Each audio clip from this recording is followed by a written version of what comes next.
Love is in the air, baby. And there's a certain wide receiver that I hope the love isn't in the air for the Jets. I'll explain. And plus, I have a special co host. Happy Valentine's Day, everybody. Boy Green Daily starts now. I'm going to lose my gosh-darn bananas. Boy Green Daily starts now. Zoinks! Boy Green Daily, Boy Green Daily, Boy Green Daily. Let's go!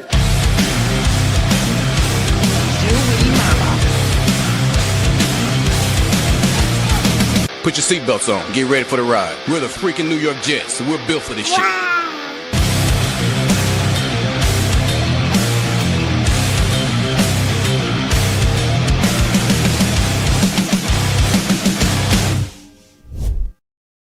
What's going on, everybody? I'm Paul Liston Jr., a.k.a. Boy Green. I'm the New York Jets digital reporter for Heavy.com. Welcome to Boy Green Daily, a daily New York Jets video show, also available wherever you get your podcast.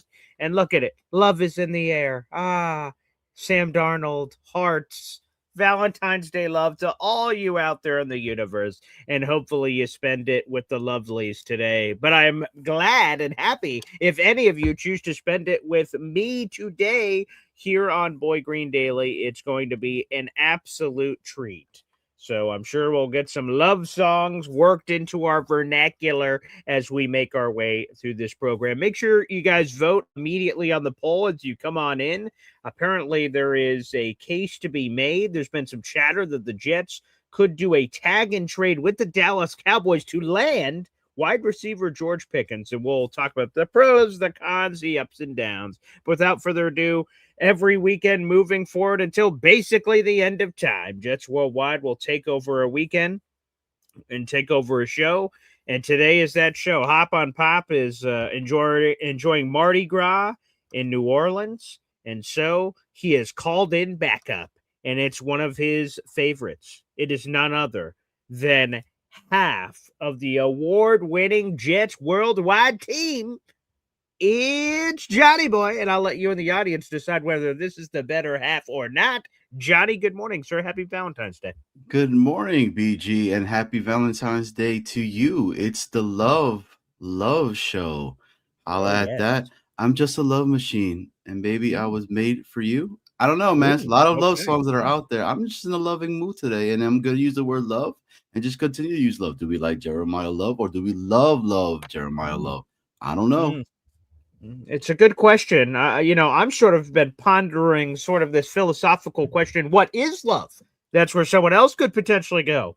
If you catch my drift, baby, you're on the program. So, folks, light up the comment section. Also, like the video. And if you're in a subscribing mood and you're trying to spread some love out to the audience, which, by the way, I encourage love being, shared to the universe, show some love for Jets Worldwide right now. Boop. Subscribe now. YouTube.com/@JetsWorldWide, all one word, Jets Worldwide. We may bring that up once or twice during this show. I've got an inkling about it. So this is fascinating that this happens to be a topic for a lot of reasons. First off, Saturdays are normally reserved for Hop on Pop, and he's this Cowboys guy. So the fact that a Cowboy show is happening in respect to him, so pour one out for Hop on Pop. There you go, out to the universe. So that's interesting. It's interesting that Johnny Boy is a Georgia guy, born and bred. So this bulldog we're about to be talking about here is very talented in George Pickens. And then, of course, it's all wrapped around the New York Jets. So let's just lay the facts out there, Johnny, and then we'll get into our opinions on this. So the Dallas Cowboys, the expectation is they will franchise tag George Pickens. Now, that does not surprise me. That will prevent him, of course, from reaching the open market. However, a franchise tag can mean a lot of things. You can tag a player and then trade them. NFL Network insider Ian Rappaport, and let's go. I'll read you guys his quote that came from the Insider show that they were doing on this George Pickens situation. Here's what Ian Rappaport had to say about the tag. By the way, George Pickens is 24. He will be 25 before the start of the 2026 season. And here's what Ian Rappaport had to say about the possibility of a tag and trade. Quote, are the Cowboys going to get an offer for Pickens that would allow them to trade him? They have shown in the past a willingness to trade some of their best players for huge draft capital. They acquired him for a third-round pick, What if they franchise tagged him? He got a long-term deal he wants, and the Cowboys got a second-rounder back. That's incredible value. I wonder if that's something that would be palatable for the Dallas Cowboys, so potential tag and trade. The folks over at Pro Football Focus said, well, if the Cowboys are going to tag and trade, then the Jets are the ideal number one landing spot for George Pickens.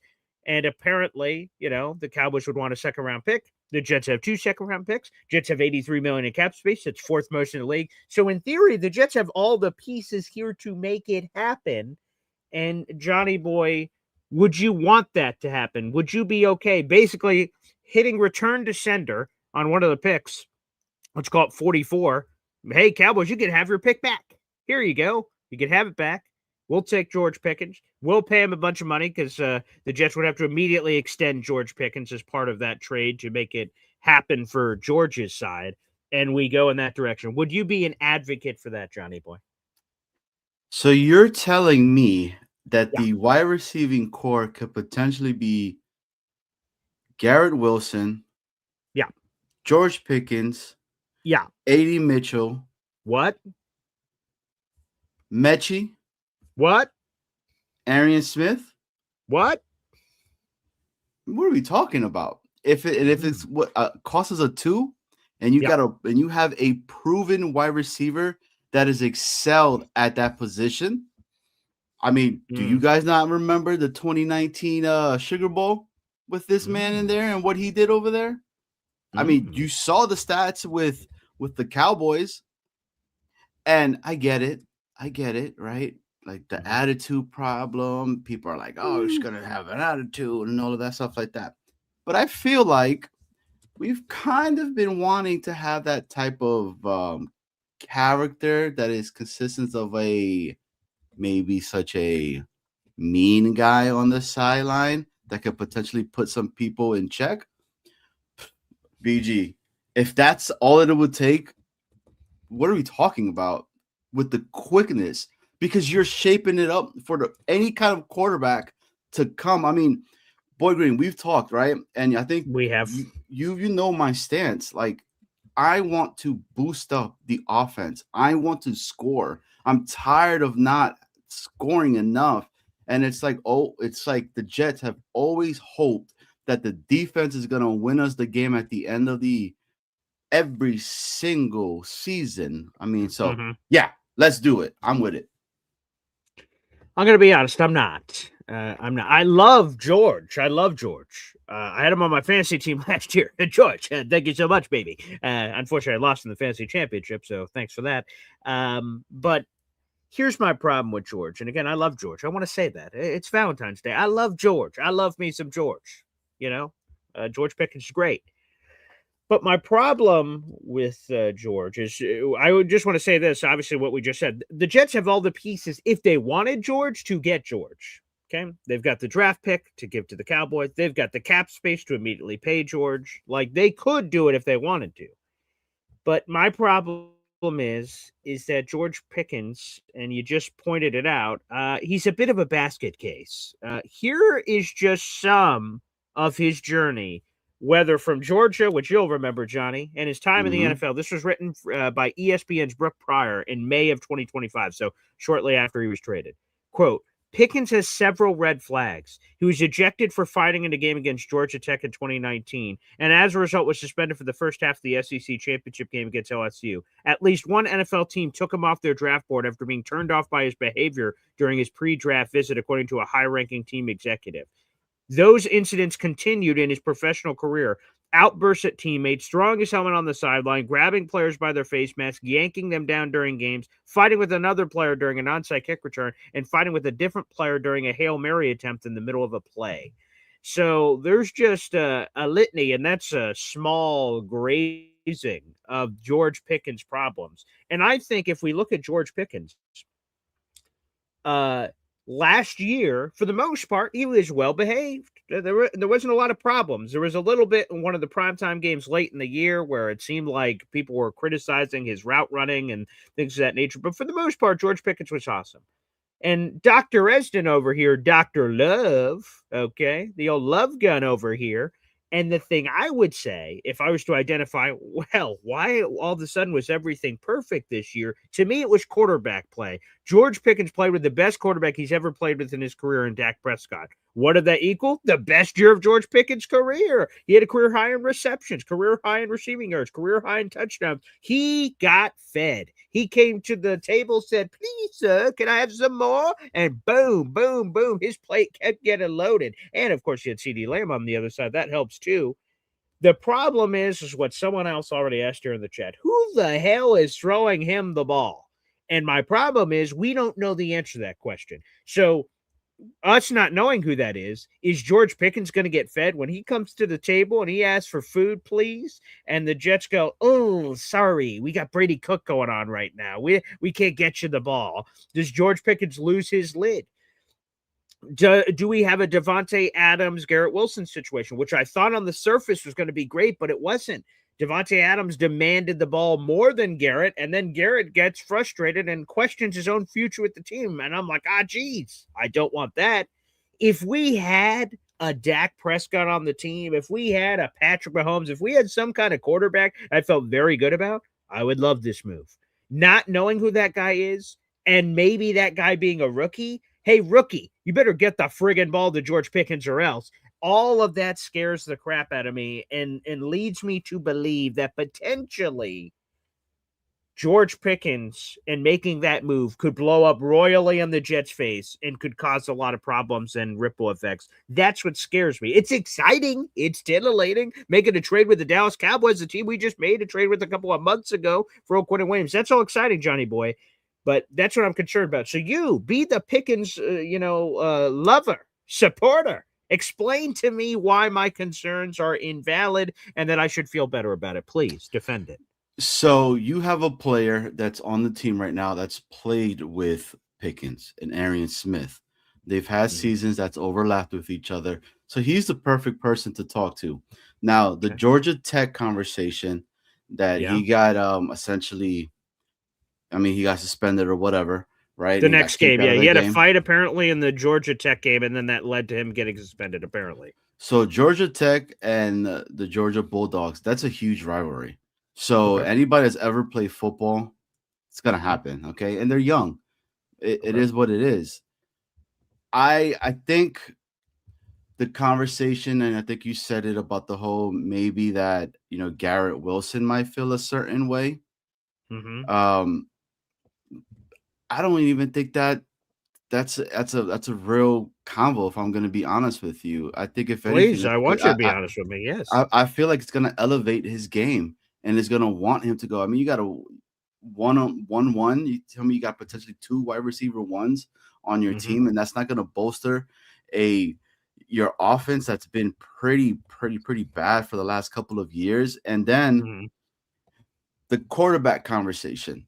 You don't think that's going to put out some bat signals out there to get a quarterback to potentially want to go, especially with all the veteran conversation that we continue to keep having? So you're telling me if a Kirk Cousins out there and Kirk Cousins is like, oh man, that wide receiving room is kind of nice. I kind of like it, that what I'm seeing over there. You got Pickens, you got Wilson. Look, it's a Higgins and Chase situation. It's a Jefferson and Addison situation. I would say I think any quarterback would like that. Then the last piece for me. Yeah. This whole culture conversation that he's a, head case and all of that. Yes. Do you not believe that we have a coach that could potentially put a person like that in check? Because I felt like he did that with Clemens. Clemens wasn't out there last year doing right. Coming to work with his shirt off with a bat that's wrapped around stuff on, right?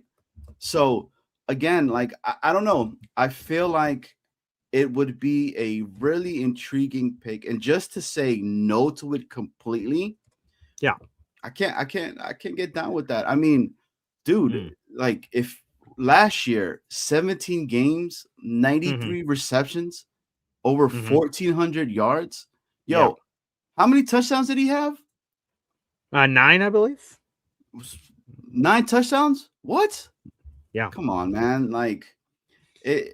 and it takes a second round pick. You have a proven person. All of these guys that you're going to get from the draft, it's always it's a roll of the dice. You don't know what you're going to get, but if you potentially could get a proven individual like that, hey, let's go. And then I know the other thing. This is the last conversation with it, right? Okay. He was over there with Pittsburgh because that's where he got drafted by, and it was all the whole Mike Tomlin conversation and everything. You know, I mean, look what happened over there with DK Metcalf. DK Metcalf was supposed to come in and do what he did, and nothing happened. So, I can't. Oh, but you know, Mike Tomlin, if he couldn't like put him in check and all of that, look, he might have grown from that. You know, it was a couple of years ago now, and last year I feel like he did pretty well. Who's the Dallas coach? Brian Schottenheimer. Shotty. Yeah. Exactly. So, and I think he did pretty well. I think he was pretty good last year. So, but that's my take. You know, what do I know, BG? I'm just a love machine, and baby, I'm here. Yeah, well, I appreciate that. You know, I appreciate us coming together. You know, we both have families, but we came together here on Valentine's Day, built a little bit of a love shack here, and now we're just spreading it out. So this is beautiful. Again, you get me this back and forth conversation about, you know, using it as a recruiting tool, getting Pickens in here with Garrett Wilson and using that to champion another quarterback to say, hey, buddy. All we're, you know what, everybody's here. All we're missing is a pilot to jump in the cockpit. That we need that right now. Look at this. You got this, flight engine over here. You've got this, funky dice in the mirror. Like, we've got this car loaded to go, and all we need is a driver. Do you want to be that driver? Person out in the audience. All right, Johnny, do you like trivia? I love it. Okay, great. Let's start here. So if the Jets were to acquire George Pickens, they would have to give him a monster contract. The tag would just be so the Cowboys could trade him, and then the Jets would have to work with him to work out a long-term deal. How many teams in the NFL right now pay two wide receivers on the same team $20 million or more per year? How many teams right now in the NFL do that? You've even mentioned a couple of them throughout the show. I would probably say, I think 4. Because you think 4 teams in the NFL pay receivers to pay 2 receivers $20 million or more per season. Is that correct? Is that your final answer? No, I would say maybe 2. I don't know. This is tough, man. I suck at trivia, but hey, that's okay. I'm going with 2. All right, I'll give the audience a chance to answer first before I reveal it. How many teams in the NFL pay multiple wide receivers $20 million or more per season, folks? That's what we're looking for. How many teams? So load it up. I'll give you a chance. We'll see. Johnny Boy, your final answer was what? I will go 4. I don't know, man. Jesus, you're all over the place, man. Get yourself together, man. All right, so we're getting a lot of answers. Final answer. All right. I'm going to go with 4. Okay. All right, folks. So we're seeing all kinds of answers in here. 1, 2, 3, 1, 2, 3. All of them all over the place. The answer to that question, folks, is 5. There are 5 teams that pay multiple wide receivers $20 million or more per season, and I will list them to you. Here they are.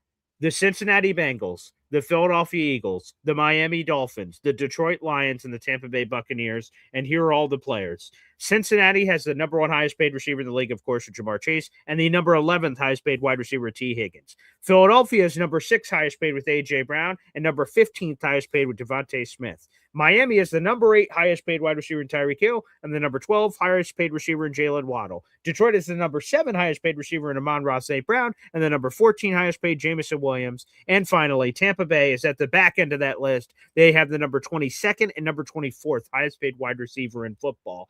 And the narrative I want to defeat here is a lot of people say, well, you can't pay 2 receivers a lot of money. Well, I just told you 5 teams do. And, well, you can't win with that strategy. The Philadelphia Eagles won the Super Bowl paying 2 receivers more than $20 million per year. So it happens in the NFL. There's 5 teams that do it. And number two, there's a team that just won the Super Bowl with it. Not just recently. Our boy Sam Darnold did. Love. But the year before, the Eagles did. So that strategy can work. And that strategy, quite frankly, is utilized throughout the league. And we could judge the varying levels of success beyond the Super Bowl that the Eagles have. But it does happen. So, folks, that is 5. Use that for your future trivia night, baby. And if the Jets jumped into these waters, that would be 6, of course. That's what I'm saying. Like the fact that people, I mean, okay, so we do that. Let's just say he's there, right? Okay. I think AD Mitchell is a problem, and I think he needs to get unlocked. And if you get the quarterback because at the end of the day, that's the issue: is who is the New York Jets starting quarterback next year? As of right now, it's between Zappy and Hooker. Okay, and then I mean, I guess Justin Fields because he's still on the contract for now. So, right? Yeah. But you're telling me you put these wide receivers there that it's not going to at least win you some more games? I don't know, man. Like, imagine Pickens and he goes to the Patriots, or if he goes to the Bills. You know what I'm saying? So, like, it's a potential for the New York Jets to make such a splash move that I'm sorry, but it's going to excite me, you know. And then you know what? The Jets are like, man, let's completely and dummy proof it up. And shout out to DT because this is from DT. He's talking about dummy proofing the actual offense. You go out and you get yourself a Tate, or you get yourself a Lemon, or the kid from Arizona State, the other wide receiver, and now you're talking about your wide receiving room is Garrett Wilson, Pickens, AD Mitchell, and potentially Tate.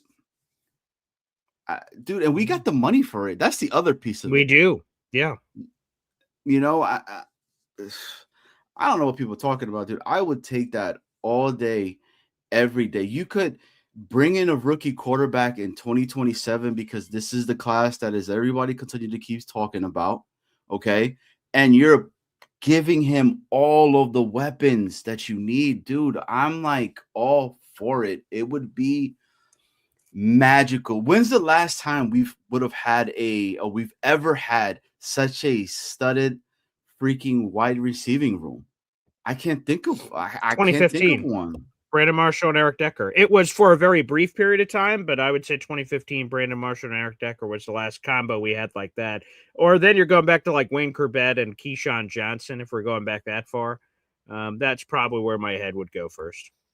Yeah. MBG, like I said, it would attract a quarterback. But this whole thing, oh, we don't know about a QB. It would attract a quarterback to come over here. Why not?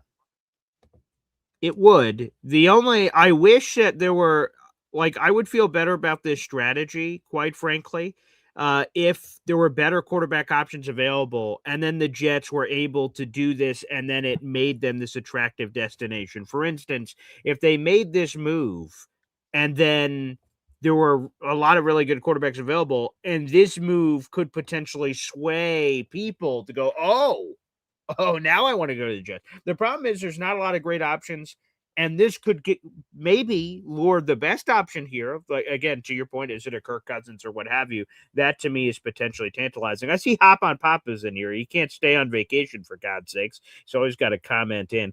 I see he says, bad take, Boy Green. Only reason Eagles won the Super Bowl last year was Barkley. Excuse me, class. I didn't say that's the reason they won. Pop on Pop 22. I said that a team that pays 2 wide receivers, $20 million or more, won the Super Bowl. And last time I checked, fact. Okay? Fact. Okay? I don't give a flying hoot how they won the Super Bowl. They won a Super Bowl while paying 2 receivers buco bucks. Okay? So, Maury, the lie detector, determined he's telling the truth. Oh, wow. Okay. That's one of my many talents. So Hop on Pop, keep kicking back those hand grenades down in New Orleans, buddy, because, again, my facts are always right. I'm never wrong. I'm always right. Spoiler alert, baby. So there you go. Just want to make sure I shared that in the audience. Yes. And BG Yes, sir. Wasn't that the Hurts game?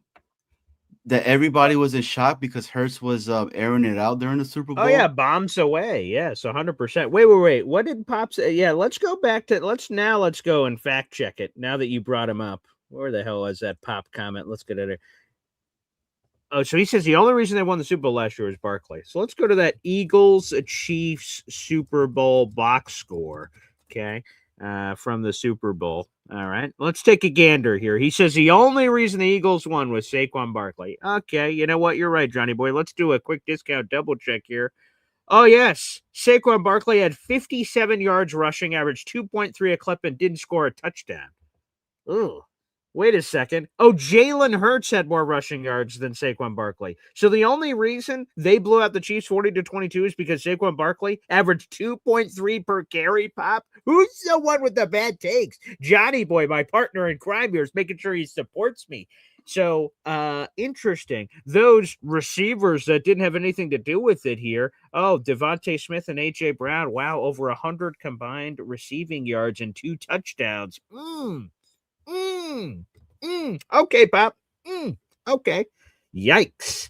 The bad takes and the drinks are flowing down there in Nolens. So thank you, Johnny boy. I appreciate that. Thank you. Beautiful. Yeah, you're Pops. Hey, shout out to Pops. And another shout out. Big shout out to my guy Snowball, man. Right now he's up in the air, probably sitting next with the Foo Fighters, singing along there as he's on the plane. He's in Hawaii, bro. Unbelievable. Wow. What are dude, it's like 27 degrees outside. It's probably worse where you're at right now. Yeah. Let me just say this. You know what? With all due respect, and once you say that, you're allowed to say anything. What a dick in terms of Snowball. Like, think about this, right? The rest of us are just trying to cobble together a basic Valentine's Day for our loved ones. And Snowball's like, yeah, I'll take you to Hawaii. Hawaii? Okay. Oh, he's got that cooking over here, and the rest of us schmoes are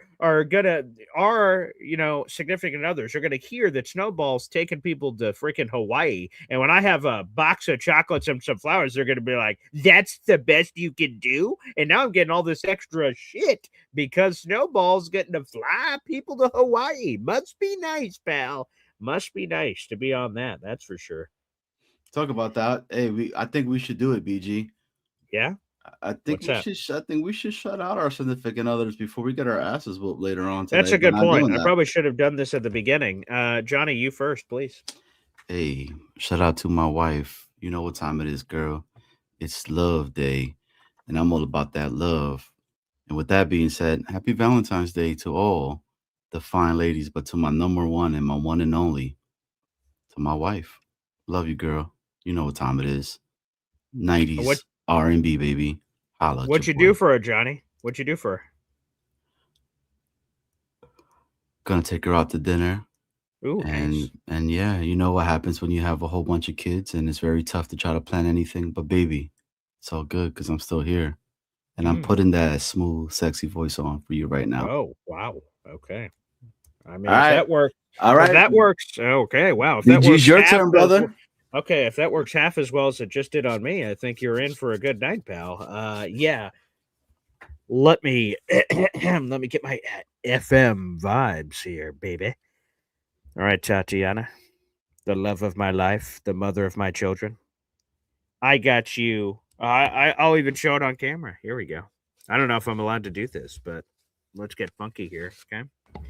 So I got me and the kids to make something for my fiance. Let me see if I can put this up. Okay. Nice. Some arts and crafts with Boy Green. That might be difficult to see, but happy Valentine's Day. The kids got their handprints in there. Okay. Very nice. Did a little touchy feely. Okay. Get a little bit of that action cooking here on the program. So there you go. Like it. Which is very nice. And then we're taking her out to some hibachi. And I'm okay with going a little double meat action, a little chicken and steak action. Now I'm going to go out to some hibachi and get some things cooking. Oh, yeah, baby. Oh, yeah. So happy Valentine's Day, happy V-Day to all those out in our audience. To all you lover boys and girls out there, make sure you take care of your significant others tonight. Booyah. There you go, baby. Nice. Love Excellent. connection. I like it. I love it. Yeah, there definitely is. A shout out, by the way. Chef Kevin Gilbert has entered the proverbial octagon here with a love message. Wow. I thought y'all want love. What pick are we getting to use to get Tate? Let's go Jets. Ah, I thought he meant love, just love, but he meant love, Jeremiah love. And I will tell you that I do want love. We will see again in 3 days now. The days are rapidly closing in here. We will find out. Well, we won't find out in 3 days. That's a lie. In 3 days, the window opens that the Jets could or could not use the franchise tag. They have 2 weeks to decide to use it or not. So we should get some more details. The NFL Combine's coming up. So if the Jets move on from Breece Hall, there's a big gaping love hole right in the backfield that the Jets could fill with some Jeremiah love. And I get that apparently Chef Kevin Gilbert is a Carnell Tate guy. What pick are we using to get Tate? Well, I don't know if he's going to be there at 16. So again, it's the same thing really as Jeremiah Love. I haven't seen a lot of mocks that just have Carnell Tate at 2. I haven't seen a lot of mocks that just have Jeremiah Love at 2. So you either have to trade back from 2 and go back far enough where you could still get your guy and not lose and pick up picks, or move up from 16 to go get your guy. So it's a little bit of a tough conundrum here for the green and white because it gets risky. Once you start trading down the board, you may trade too far and lose your guy. So that may be tough. Do you have a Love or Tate preference, Johnny Boy? So if anybody's been watching this show, if anybody's been hearing what I've been talking about, we had DT on last night. Yeah. And I think I am on so my take right now for the draft is I'm all about the offense right now, okay? And I want to dummy proof it as much as I can. So I want to boost up the wide receiving room, okay? Yeah. So I would go Tate number 2, which is I'm getting ripped. And dude, and if Lemon drops to 16 and he's there, yo, get him. So then your wide receiving room is you got 2 rookie wide receivers that are the 1A, 1B from my understanding. You get those. You have now Garrett Wilson and AD Mitchell. Okay. Can you imagine trying to scheme to play that offense? And again, it'll attract a quarterback because I mean the conversation is this: we're gonna get a veteran quarterback. We have to have somebody that's gonna be able to run Frank's offense. So he's not just gonna get that. Now, if Carson Wentz is the guy, right? Now I know he had the shoulder stuff or whatever. But he has a relationship with Frank, and you're telling me he has all of those wide receivers there? Yeah. It's something that you would, but dude, if Love is there, that's a conversation, man. Bro, Love is a beast, man. And last night, 100%. I think he's only had one, I think one fumble compared to and one drop his entire collegiate career. Pretty good. So yeah, what does that say compared to what? Unfortunately, we've had with Breece, where Breece has had some fumbling issues. I still don't think that. He was used the correct way with Tanner and everything. But, hey, that's just my take. And in the defense, dude, there's a lot of players. Again, it goes all back to this.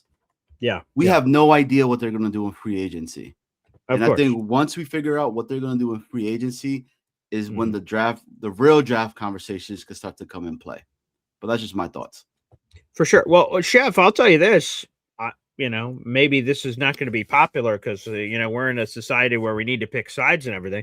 But Love or Tate or both, would be awesome. I mean, they're both really talented players. Me and Johnny talked about this at the beginning of the show about how much we would love an offensive infusion to take this group to the next level for sure. So I'd be happy with either, to be honest. So I want Love, but if we get Tate, I'm amenable to Tate for sure. And Garrett Wilson gets another one of his Ohio State buddies. So I think there's a lot of possibilities there. And I see people screaming for defense. Hey, man, we need defense too. So there's a lot of different directions the Jets can choose to go, and it'll work out. Let's go through some comments, Johnny, before we go to the phone lines. I see we have Ant Jets 82, who I'll always remember Ant Jets 82 for being at our a restaurant, speaking of Chef Kevin Gilbert, our restaurant Cloverleaf Takeover last year, which is great. So hopefully we run into Anchets 82 again. He says, excited for A.D. Mitchell. Good shout out from him, from Pat Surtain II. He said basically don't sleep on any wide receiver. It came out a month ago. He gave him major compliments. I saw that on the podcast. Here's my take on A.D. Mitchell, and I hope this doesn't make people upset, but I am intrigued by A.D. Mitchell.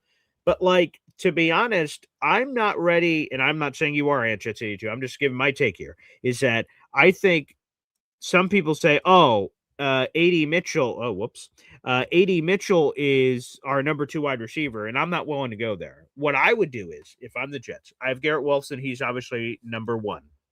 I'd get somebody. Pickens, Alec Pierce, we'll talk about, I'm sure, on a show. Whoever. Let's imaginary wide receiver at number 2, and they're really good. And then I'm comfortable with Alec Pierce, with A.D. Mitchell being wide receiver 3 or 4. If he's 4 and he wins the 3 job, great.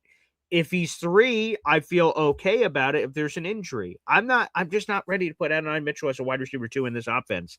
While we didn't get to see, unfortunately, A.D. Mitchell and Garrett Wilson play together because of injury, I would love to see them together, and we will get to see it this offseason. I think the Jets have an upside play here. But I'm a little bit more conservative on my Adonai Mitchell projection.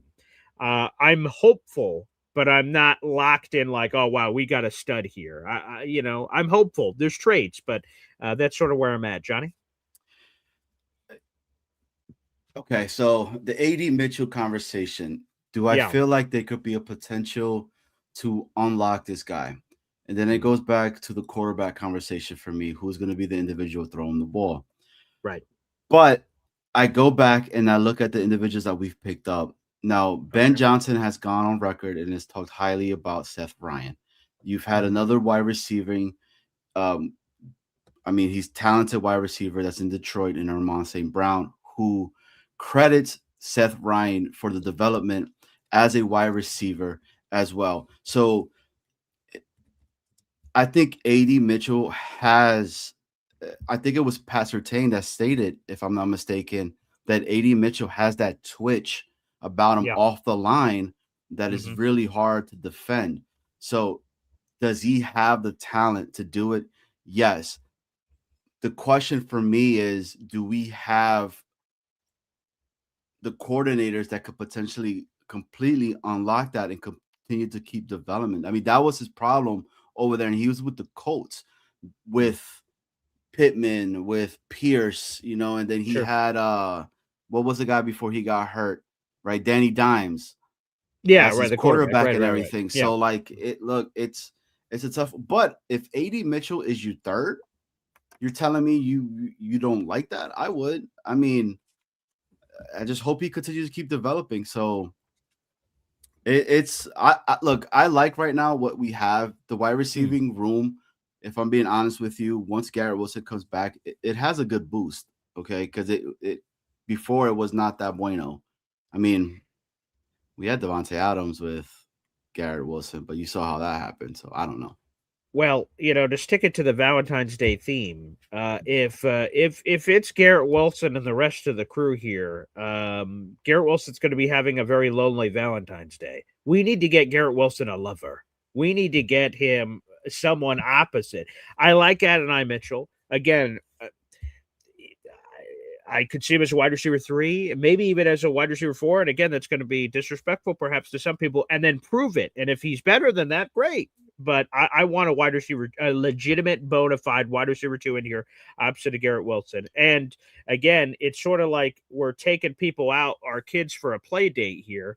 I want to make sure that Garrett Wilson matches with the right other receiver we bring in, because we tried it with Devontae Adams. That's like we did a play date. I brought my son Garrett Wilson. Someone brought their son Devontae Adams. I said, "Oh wow, these two are going to be a great pair. This is going to be phenomenal." And they're fighting and they're yelling at each other like, "Oh geez, we got to get these two people away from each other. We need a different kid. All right, cycle out. We need somebody else in here." So we need to be careful with who the person is. But I think we definitely do need a bona fide wide receiver too. So I like the upside of AD Mitchell, but Question, BG. I'm not sure he's wide receiver too. Go ahead. Yes, sir. How tall is AD Mitchell? Do you know off the top of your head? 6'3" off the top of my head, but let me pull it up to make sure I'm not speaking out of turn. Let's see on old AD Mitchell. Was I right? Am I good at the carnival that I get to do this for a living? All right, he's 6'2" on a slanted hill. Okay. All right, slightly off. All right. What about, and how tall is George Pickens? I think he's 6'3". He's definitely 6'3", I think, but let me confirm that. Let me see if I'm also good at this carnival age guessing game. Let's see. He is 6'3". Yep. And then the last one, Garrett Wilson. He's 6'1" for sure. So we got nothing but receivers that could potentially be over 6 feet, right? That would be yes. If that were to happen, yeah, for sure. So hey, and what's the typical size of a corner in the league? Yeah, let's see. That's worth a goog. What is the average height of an NFL cornerback? I would assume like 5'10", maybe. 5'11". 5'11" is the average height of an NFL corner. That's what I'm saying, man. Look, and you got. Okay. I mean, Pickens is a big dude, bro. Like he is. He's over 200. Sure. So is AD Mitchell. You know, the smaller one of them would potentially be Garrett Wilson, because he's the lanky type of guy, but he's still straight muscle. So yeah. I'm just saying, like, man, having that wide receiving room like that, you insert any quarterback in there and you have potential there, man. So you could put what's his name, Uncle Rico back there, and I think he would do well. Hey, that would be nice. Also nice, DIY for life, share the love. My pop's favorite shipmate here, gifting a Boy Green Coffee Club membership. Make sure you out in the audience don't be afraid to spread the love. If you're watching on YouTube, hit that money sign and you can gift channel memberships. By the way, this membership went to IP Curious. You are now a member to the Boy Green Coffee Club. Shout out DIY for life. That's another raffle ticket for you, my friend. That's now 12 raffle tickets this month, third place in our contest. So thank you, DIY for life. Guys, make sure you guys spread the love out in the audience. We appreciate that. We'll get a few more comments in here, and then we'll get to the phone lines. But real quick, actually, let me check on the poll right now and see how people feel about a potential tag and trade. Yes, sign me up, or no, are you friggin' nuts? Right now, 63% say no, are you friggin' nuts on the George Pickens Jets-Cowboys wide receiver tag and trade. But feel free to continue to vote on the poll, and we'll also take your calls on this subject matter as well here on the program. All right, let's do this. Another super chat here on the program. Let's get to it. This is our boy Mac Attack, Mahar Khalil Baby. That's what I'm talking about. Yes. Wow. I'm sure he does not mean OT. He means O lineman. But Max says, good morning, gents. Thoughts on getting a OT at 16? Of course, OT we're covered. We got Olu Muiwa on the left side. We got Armand Mimbu on the right side. But again, the thought of taking a guard. There's the Penn State guard. I don't have his name pronunciation guide in front of me. I nailed it the last week, I'm sure, or 2 weeks ago, whenever I said it. But his name, TBD. He's a Penn State interior lineman. You could go look it up. So the Jets, for those who don't know, have invested more into their offensive line since 2020 than any team in the National Football League in terms of first-round picks. We're talking about Kai Becton.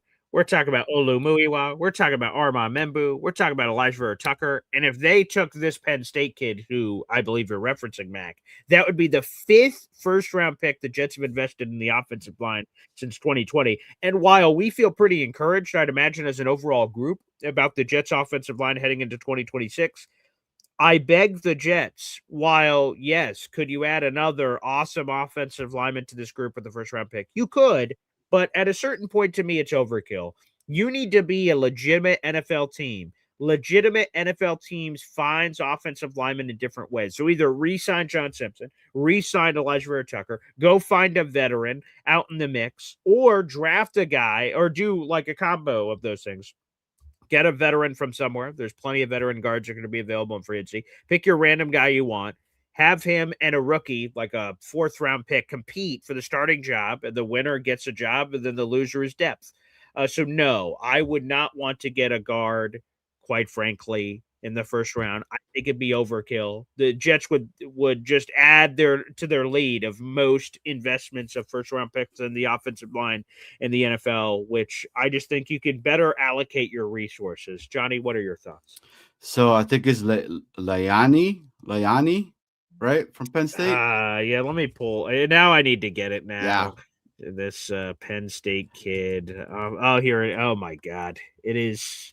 Let me get this name down and then get the name pronunciation. I had it in my notes, so here we go. We gotta at least try it, I guess. So, name pronunciation for this guy.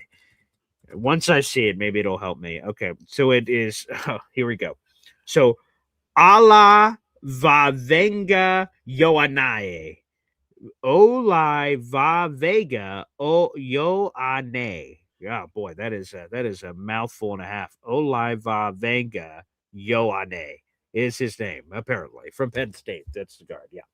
So it's an interesting conversation to have, and I had it on there last night when we were talking with DT because when we had Antoine is really believing that Antoine Staley, the New York Daily News you're talking about on Jets Worldwide? Jets Worldwide. Oh, so that podcast is up?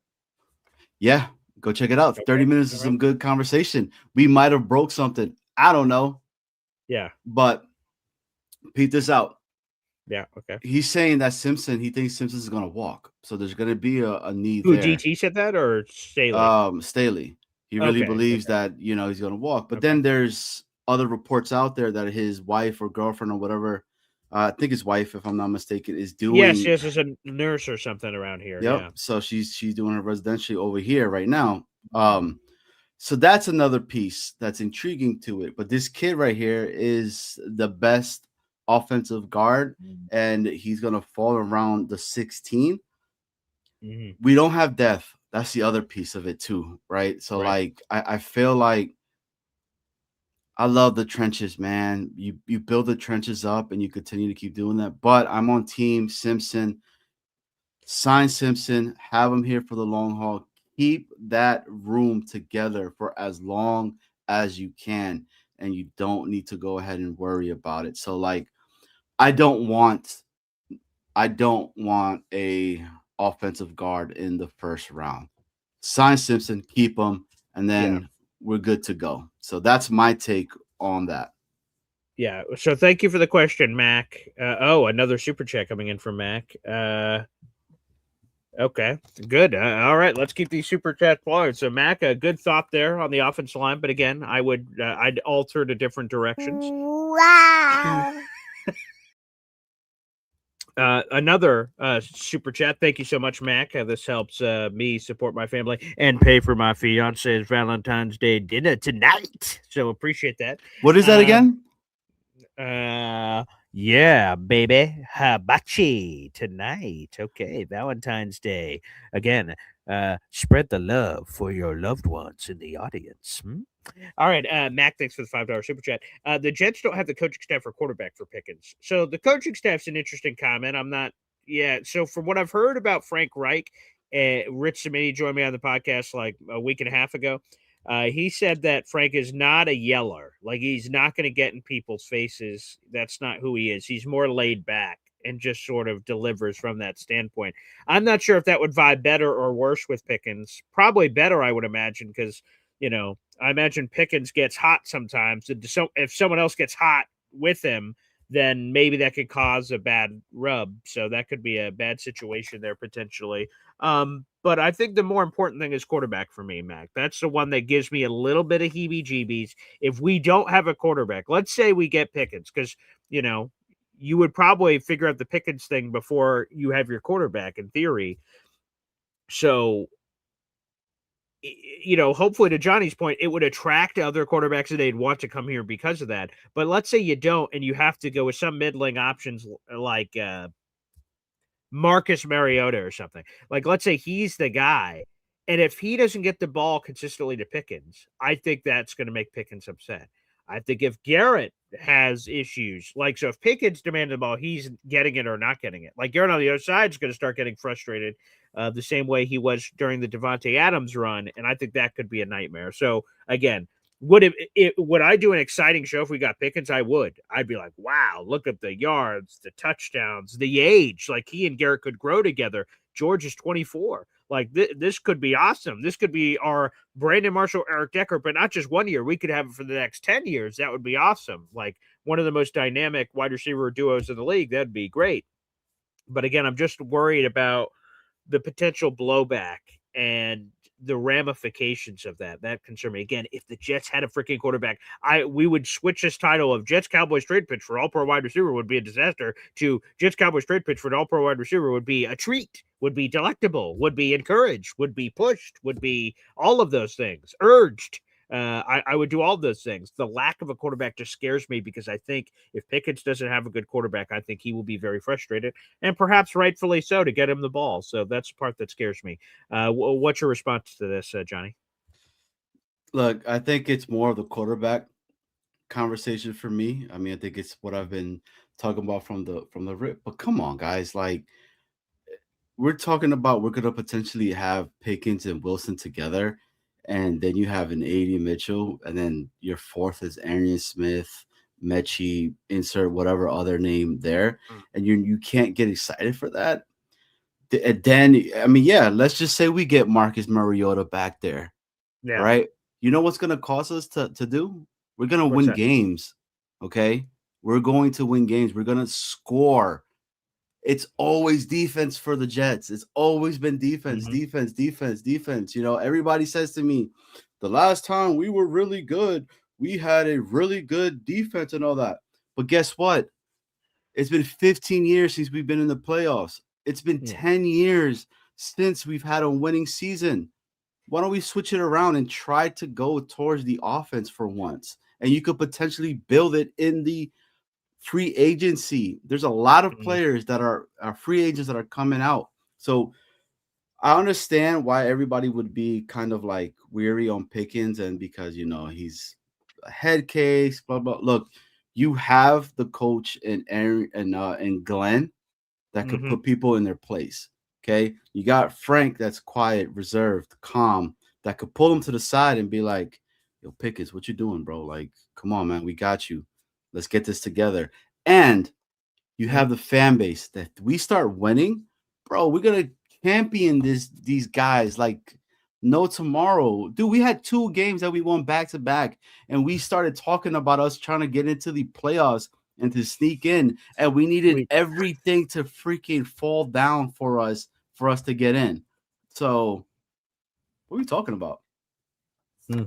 I appreciate that, Mac. We've added that to your raffle ticket totals. So let's do this. We're going to open up the phone lines. We'll play a quick hep timeout and more Johnny Boy, more Jets Worldwide, more Boy Green, and more love. All coming up here on the show. We'll see you after this. 1, 2, 3. Whoa! Boy Green, fucking daily, fucking daily, fucking daily. I'm talking Jets football, man. Moron!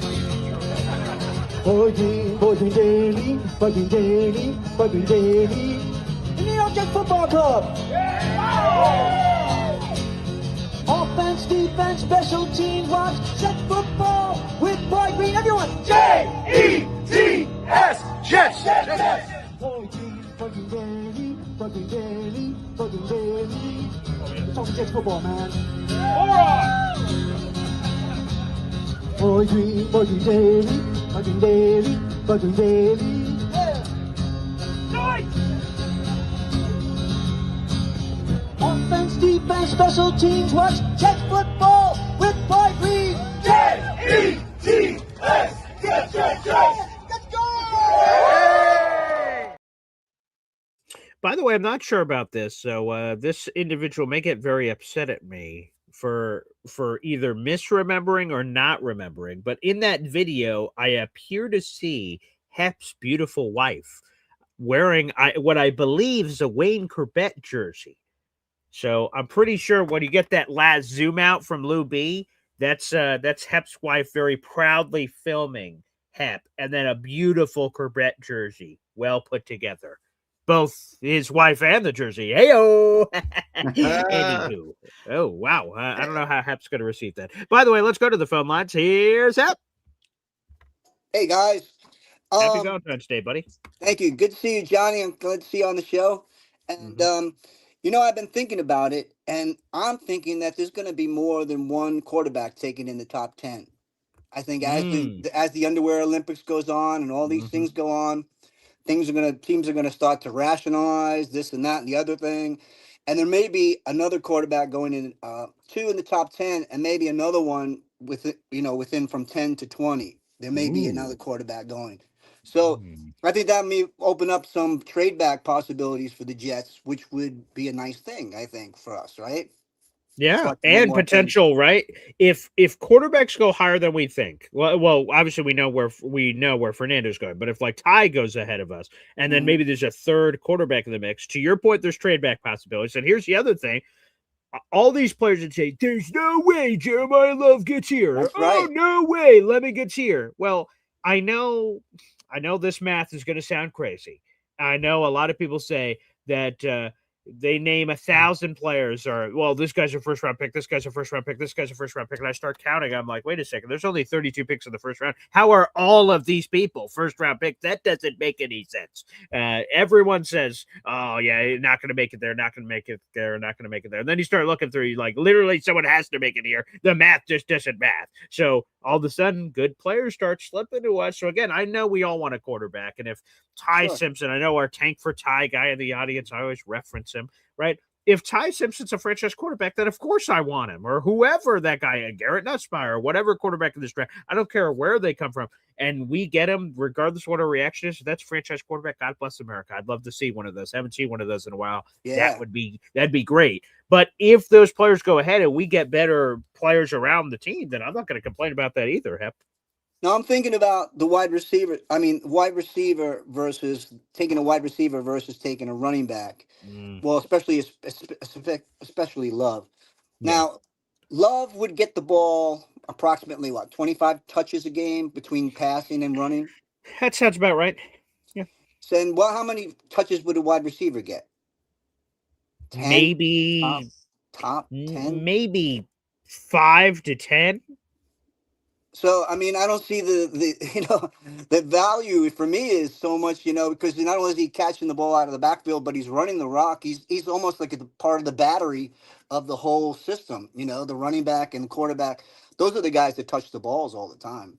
And the possibility. Yeah, I think it is. It's just a perception thing here, Hep, because wide receiver. We're all like, and people just instruct us that's supposed to. I'm not saying it's not important, but people instruct us that it is this level of importance. If you had to power rank positions, it's got to be up there. And running back, that sucks. It's all the way down here. I'm like, run the ball, catch the ball, pass protect. Like, man, there seems to be a lot of bleep on the plate of the running back. It seems pretty important. Doesn't get as much sex appeal to everyone else, but it seems like a very integral piece of any offense. So I agree. I think so. Yeah. The other thing is the wideouts.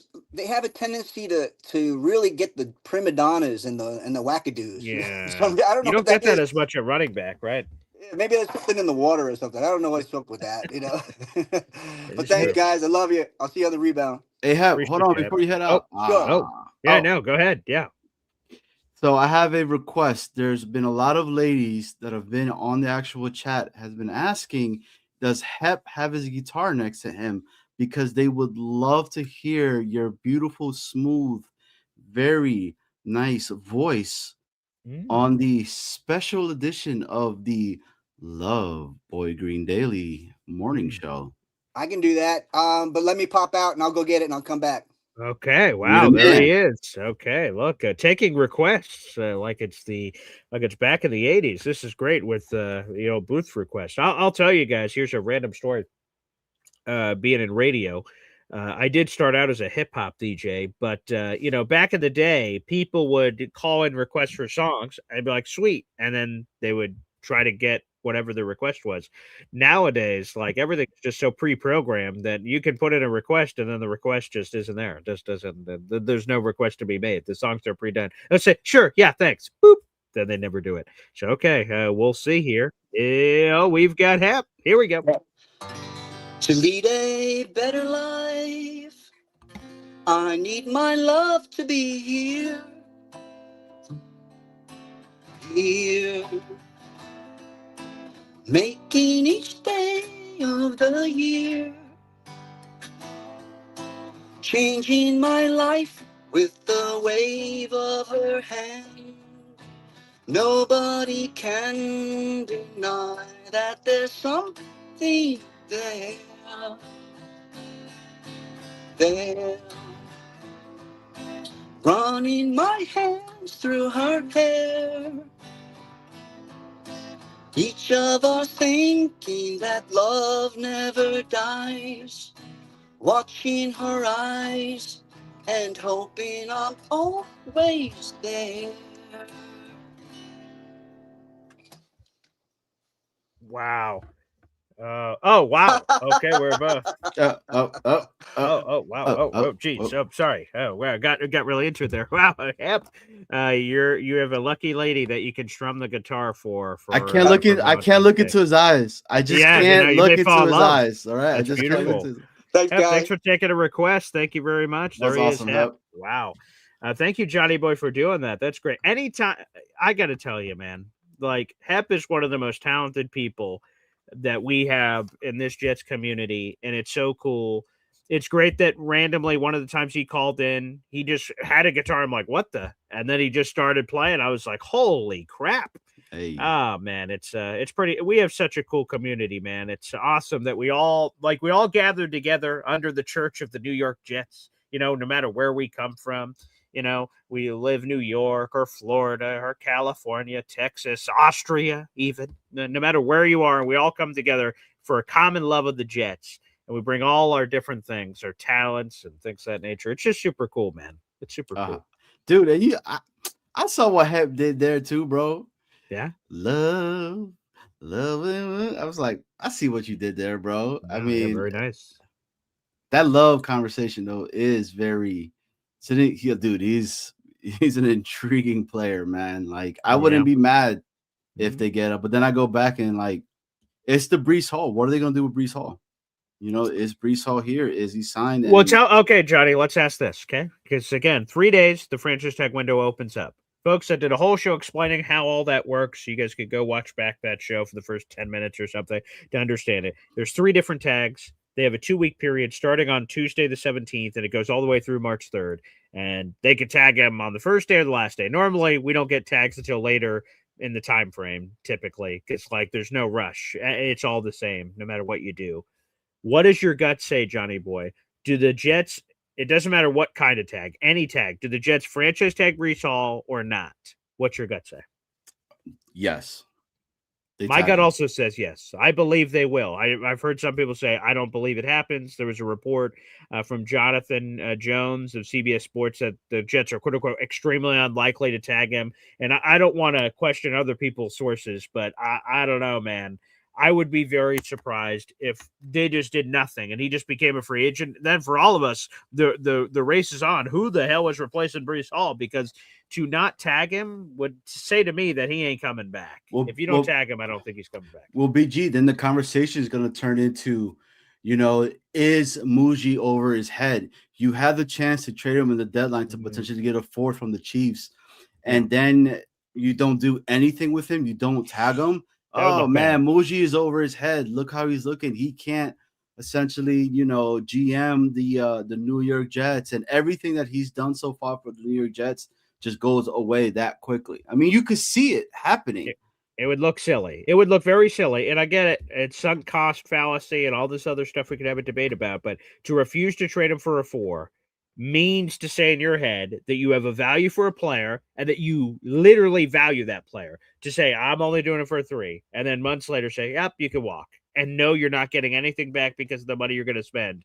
would be that'd be a tough pill to swallow if they were going to go in that direction. So again, my gut says they will tag him. I would be surprised if they don't. Jamal Joseph says he's warming to the idea of Caleb Downs at 2. Let me get this quote in here from Dane Brugler. This was very moving on social media. And I get it. He's a safety. And for Jet fans, we're all going to be like, oh, Jamal Adams. Where is that quote? I just saw it from Dane Brugler. Okay. Here's from Dane Brugler. Fun question I've been asking to scouts. Caleb Downs is the best safety prospect you've personally scouted since blank. He says a few people have answered, NFL scouts have answered to him, that Caleb Downs is the best safety prospect they've ever personally scouted since ever. Like he may be the best safety prospect they've ever scouted. And that created a lot of buzz on social media. So a lot of people say he's not just a safety. He is this complete overall culture changer kind of player. And would you have any interest in Caleb Downs, the Ohio State defensive back at number 2 overall?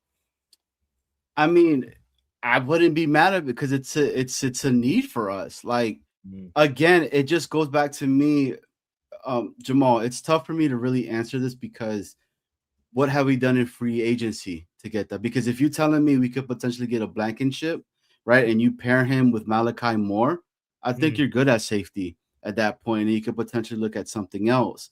And dude, this Ohio draft class is coming out. It is sick, crazy talented. Last night we were talking about the 2017 Alabama class that came out in that draft itself that had 10 different players drafted from that class that year itself. So, but Downs at 2, hey, I could get down with that.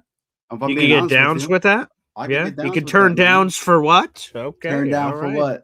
Let's go. Okay, there you go. Yeah, Luby Super Jets fan says he's the safest defensive pick. Yeah, because, right, go to some of his Ohio State teammates. Arvell Reese is this projection, right? He had been playing some Mike linebacker, some edge, and then you sort of have to project what you think he could be. The Jets may be moving from a 4-3 to a 3-4. We'll be actually also having a DT on the show tomorrow. Let's break that news. He'll be co-hosting the show tomorrow morning. He's doing a Jets media tour, so I'm looking forward to getting into some of the meat and potatoes with DT about Jets draft and some other topics I'm sure we'll dive into. So, yeah, there is we haven't talked a lot about Caleb Downs here, but that is a conversation certainly to be had here. That's going to be excellent. And go ahead. BG, have you seen the draft? That's the draft players that are coming out of Ohio State. Like the draft, what that is? All of the players that are coming out of Ohio State. Oh yeah, it's insane, bro. Like I was not, I wasn't ready. I mean, you got Reese, Downs, Styles, Tate, McDonald, their tight end, Claire. Yeah. Overwhelming. A lot, man. And then they got the guy, Curry, as well, that they're talking about. He's going to be in the potential picked up around the 3rd round. So, like, there's just a lot. Yeah. I see Alon says Hep needs to play his guitar at Boy Green's Reading in 2037. Whoa, let's not rush it, okay, Alon? I don't want to rush into anything. So we'll see. 2037, that's a little close. So I'll let you know if that fits our timeline. Good stuff. And everyone showering Hep with love, saying great song. So again, thanks to Johnny Boy for asking him to do it. And what a beautiful song, a beautiful rendition. So thank you very much. Let's see. Yes, that's true. For the ladies. As Dirty Cooch says, my DJ name in college, when I did a hip hop show, I hosted a show called Keeping It Fresh, PHRESH, and my DJ name was DJ Funk Me. That is in fact true. I'll have to get some DJ Funk Me gear, so when random people bring that up in the past, or Elroy, the original nickname that was supposed to be before I got Boy Green. So there's a lot of deep cuts if you've been a fan of Boy Green Daily for a while. Make sure you guys like the video, by the way. We have over 100 people in the room. Like that video here on YouTube, we'd appreciate it. Spread the gospel of all things Boy Green Daily. We're a few subscribers away from 8,380, which is great. And the numbers continue to grow, which we're very thankful for. So thank you to everyone out there in the audience. Let's see. Jay Burek says the Jets are not taking a running back in the first 2 rounds. He says that pretty emphatically. I don't think anybody knows what the New York Jets are gonna do, dude. We really don't. They have not put anything out there. A lot of the stuff that's going on is just straight speculation because it's what we feel like it's gonna be potentially good for them. For all we know, bro, they go crazy in free agency. They stock up all this because, dude, like some of the free agents that are coming out for the defense are players that I would want. I mean, dude, like who? Blankenship is out there. Okay, Eagle safety. Yep. So why not? I mean, if you want to go edge, I mean, would you? I like Odafe Owe, the former Raven, now on the Chargers. He's interesting. There's Jalen Phillips. There's I don't want this guy, but Trey Hendrickson. I think he's going to go to like a true contender, but he's out there. Jalen Phillips is out there. Is Return of the Mac on there? Khalil Mack. He went to school at Buffalo. To come back to New York, baby. I would love that. That's what I'm saying. So there's a lot. There's a lot that's out there to be completely talked about. I mean, hey, do we revisit and have a JFM reunion again? Sure. He comes back on the line itself. So there's a lot. You got that kid from Buffalo, AJ Epinesa. He's going to be out there as well. So like, hey, we go there. That route itself. You got a lot of these guys. The linebackers that are coming out as well, which I'm Devin Lloyd. I'm a big fan of in free agency. He could make a lot of sense potentially. Alex Anzalone, we talked about him. The Lion connection, that could make sense. What about the that somebody to ask for your pops, but the linebacker that Dallas had, the young buck, I think he's only like 26 or 27. Murray, he's there. Oh, Kenneth. Kenneth, are you talking about? Yeah, Kenneth Murray. Yes. Very talented kid, for sure. He's got a lot of upside. Shout out to Sharon, by the way. She says, Happy Valentine's Day. Love is in the air, on the ground and in the end zone. She is a massive Golden Domer, which we appreciate, Sharon, and the love for love, which is great. Again, I got to see Jeremiah Love in person at when we went to the Notre Dame Syracuse game, me and my old man. And we were actually feet away from each other and he is a big boy. He is a big boy. There's no question about it. That would be interesting. Alon says Odafe Owe is going to go back to Baltimore. So he was on Baltimore, got traded to the Chargers, goes back to Baltimore. Maybe that could mention it. Dave Briga says, don't mention Anzalone or I'll go nuts. Again, let's real quick, folks, real quick. I think people need to stop losing their shit for Alex Anzalone. Like, either way, folks, he is destined to be a Jet. So just get with the program here on Valentine's Day that this love connection is happening. And the fact of the matter is, it's not going to be an overpay. It's going to be like the spot track projection is like 2 years for $14 million. We're going to lose our marbles for someone making $7 million a year. Pass the biscuits. We have $84 million in cap space. If Aaron Glenn wants to bring Lions players in, which, by the way, I would encourage, as AG's called the defensive plays, you should bring a ton of Lions over. I'm sure we'll do a show in a couple of days about Amik Robertson, the corner. Maybe that'll even come on tomorrow's show. I don't even know. We'll see what happens. But I don't think people should go nuts over the Anzalone thing. I think that is 1,000% happening. And it's fine. If the money's crazy, then we can lose our shit about it. But I don't think the money's going to be crazy. And Aaron Glenn's calling the defense now, so he wants Lions here. Alex Anzalone's been in the NFL for 9 years. 8 of his 9 years he spent with AG. Why do people like lose their shit saying, not him, he's old. Don't bring him in here. Like, come on, man. Bring some veterans in here. Last year, people wanted veterans on the team. This year, he wants a veteran. They're like, no way. I don't want it anymore. Come on. Why not? Bring the Anzalone in. The Anzalone conversation, like, I would understand it. But my stance on it, it's a year too late for me.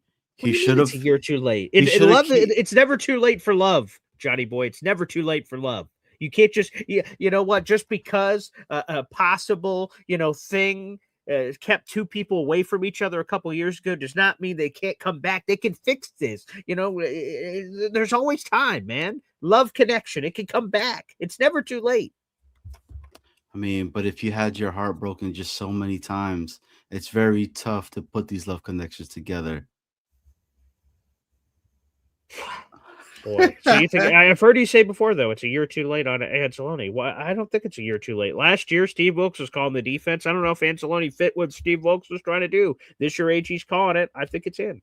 Because I mean, I've always felt like AG should have brought a lot more of these guys from the rip itself to put in his system that now we were all saying that it should have been a rookie defensive coordinator from the jump itself, and then you had a vet calling the offense. That's how it should have been, in my eyes, at least, to make it somewhat a little bit more easier for AG, so AG could have more of his handprint on the defense. But he said, I'm a head coach, and I'm a head coach, and I'm everywhere. I'm not just a defensive coordinator. So that's where we're at. But look, would I be upset if Alex Anzalone comes here? No. I tell you that I wouldn't be, because I would understand it. I would get the reasoning behind it. Then at that point, I'm probably like, yo, get yourself another linebacker. Get somebody that you could pair next to him that could be that Mike for the future of itself, because I don't look, I like Sherwood, but I don't think Sherwood is the true Mike in itself. I mean, he would probably benefit from a CJ Mosley type of player all over again, which would be your Alex Anzalone in the sense of the leadership quality that I'm talking about. So let me ask you this, okay? You have two choices.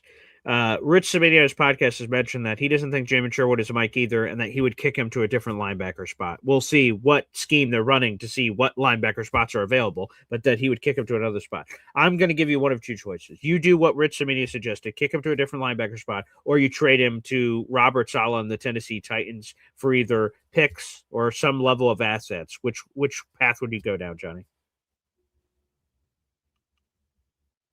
What would I get back for him? Let's say sold.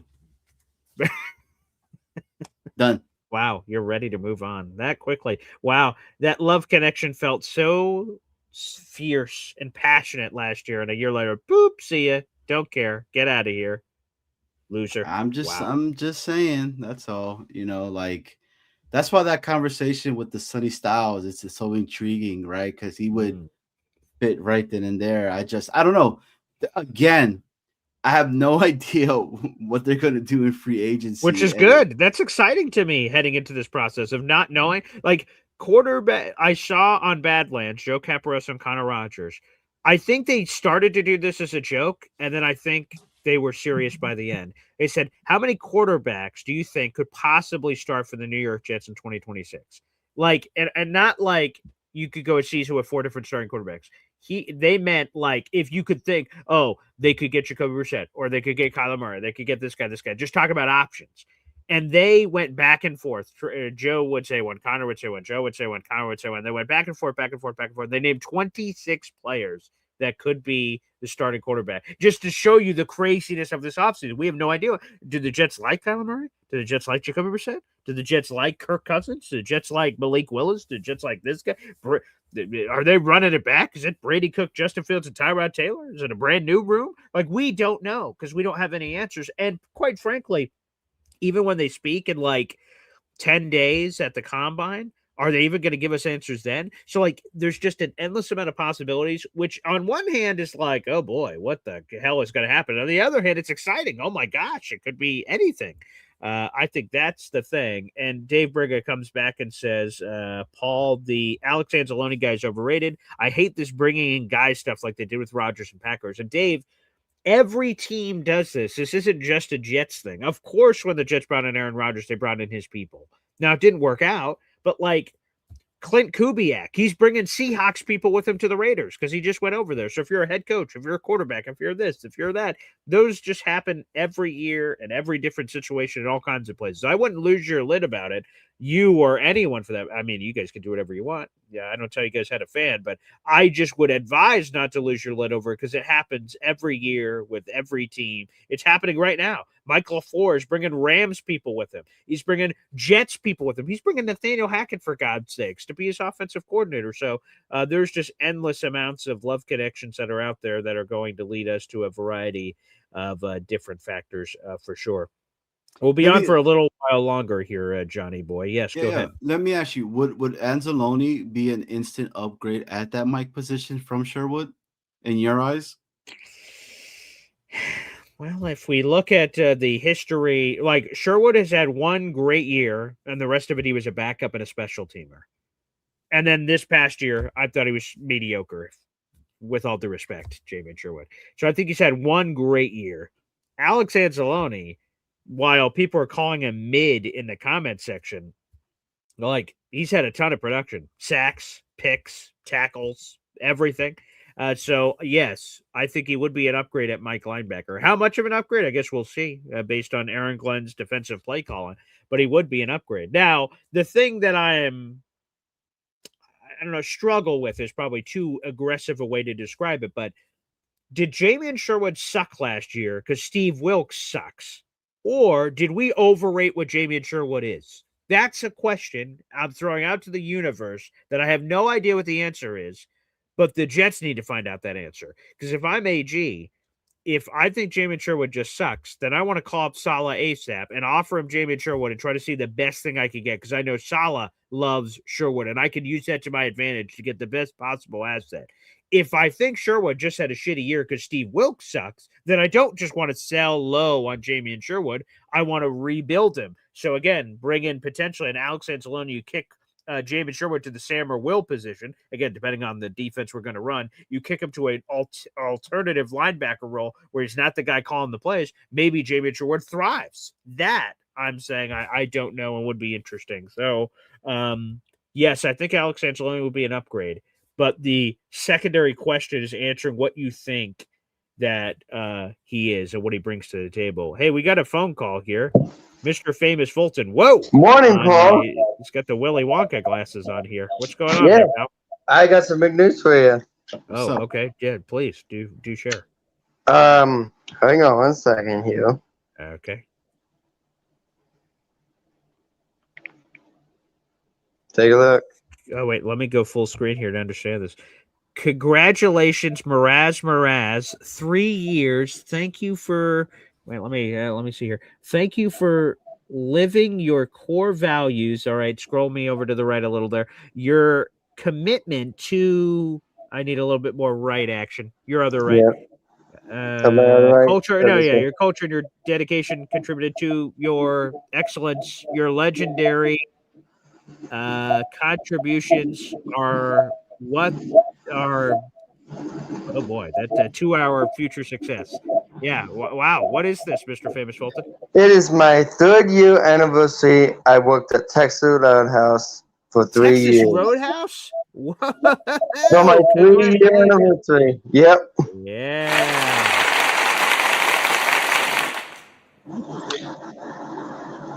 Yeah. Yep.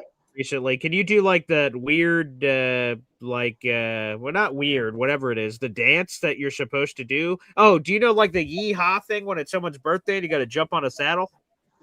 I think so. All right, yeah, lay it on us. It'll remind me of what that is. Yep. Jesus. Okay, that was thank you, Mr. Famous Fulton. I appreciate it. Yeah, you're welcome. It was unexpected, I guess. Okay. Yeah, we're getting ready for our basketball game tomorrow.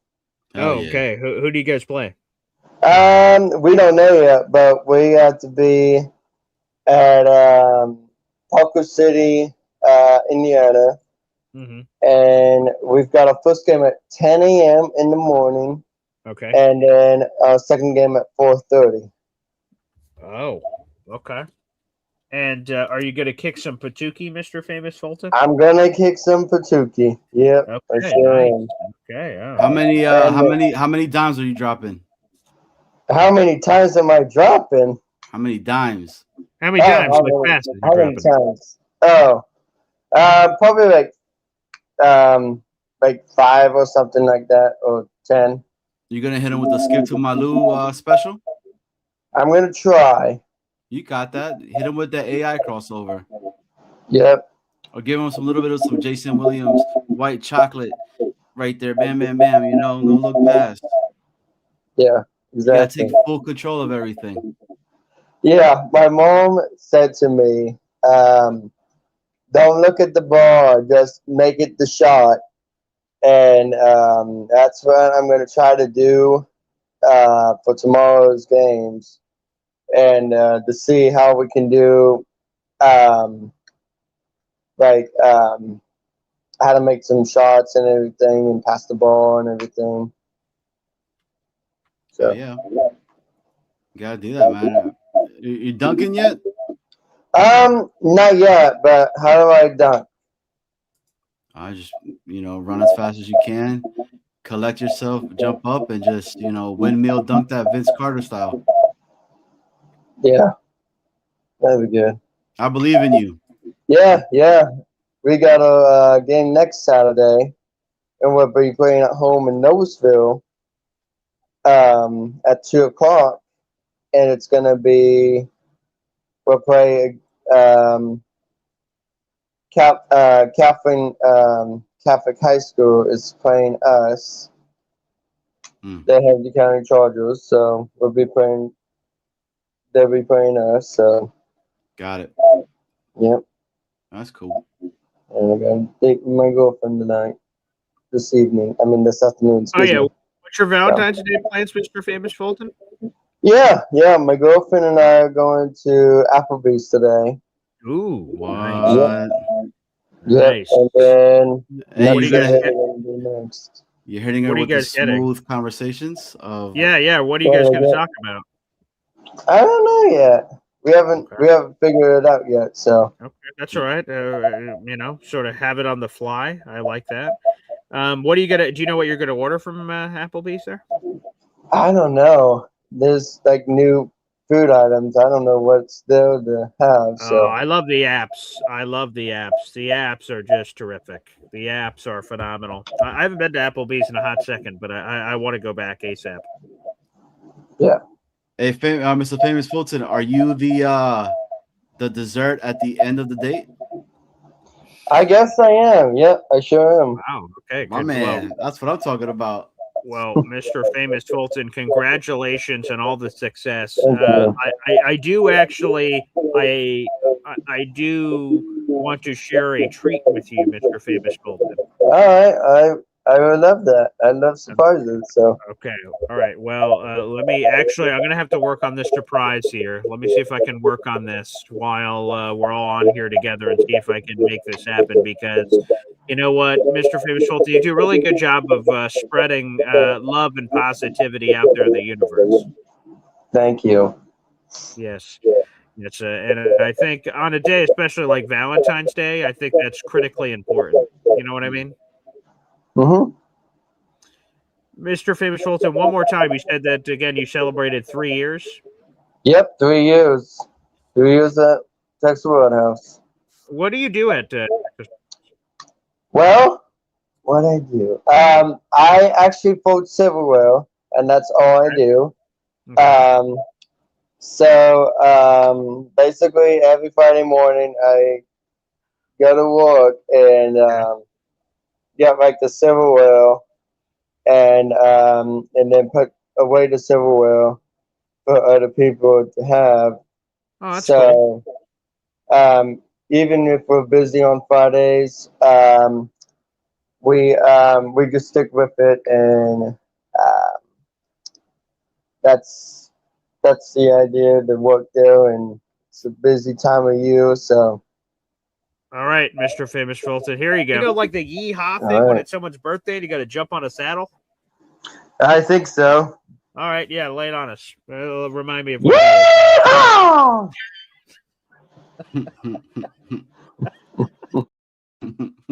There you go. Now we have that forever, Mr. Famous Fulton. We have that locked in forever. Your yee-haw, which will encourage other excitement in the future. Thanks, pal. Yep. Man. Paul, do you have the tracking number for that package? I still. Oh yes, yeah. Let me. Yeah, I'll send that over to you. Okay. Sounds good. Just send it on the email, and I can get it. Awesome. Will do, Mr. Famous Fulton. Thanks, brother. Thanks. Have a good Valentine's Day, you guys. Yeah, you too. Hey, enjoy that dessert. That's for sure. Wow. We're forever gonna have. You know, like the yee-haw thing when it's someone's birthday and you got to jump on a saddle. I think so. All right, yeah, lay it on us. It'll remind me of. It's like a mix of like Mickey Mouse goes to Texas Roadhouse and is on top of that actual saddle. Yeah, it just sort of caught me off guard because I wasn't exactly sure what was about to happen. And then in the middle of, as I was still saying it, it just went, yeah. I was like, whoa. So there's like a surprise factor and then the execution factor there that, wow, that was very moving. So thank you again to Mr. Famous Fulton. There you go. Hey, BG, I wanted to ask you this, and this is a question for the chat too. And guys, you guys are watching our guy, Boy Green Daily. Make sure you guys are hitting the like and hitting the sub. Like, what are you guys talking about? What are you guys doing? My man is on the road to how many subs? We're on the road to 10K, baby. And right now, let me get a current update here, live here on the program. Let's see what we're up to. Also, while I'm looking at what we're up to, let's see how many likes we have in this freaking video, for goodness sake. So many people sometimes are a little, reserved. Yeah, we have 45 likes, but over 100 people in the room. What the hell, man? It's Valentine's Day. If any day you gave a pity like, today would certainly be the day for it. So let's fix that. And like I said, we're a couple subscribers away from 8,380. We're trying to just climb every milestone. Boom. Then we reach 80. Then we go for 90. Then boom, we reach a new milestone. So just chip. Yep. BG, do you think it was just the amount of sexiness that we were putting out in the air from the very beginning of the show? That certainly didn't hurt. Yeah. Got it. Real quick before you ask this question, let's increase that energy here on the program with the presence of Dave Briga, One Punch Briga, here on the show. Hey, what's up, gentlemen? Mr. Briga, how are you, sir? Yeah, legend. Good. Thank you. And you don't have to call me Mister. Just call me Dave. That's it. Forget this Mister stuff. Okay, yes, sir. I just have a lot of respect for you. So it's okay, but then you make me feel too old. Yeah. Come on, Johnny. Show some gosh darn respect. I'm just busting your chops, Johnny. How you feeling, Johnny boy? How you feeling? Everything back to normal?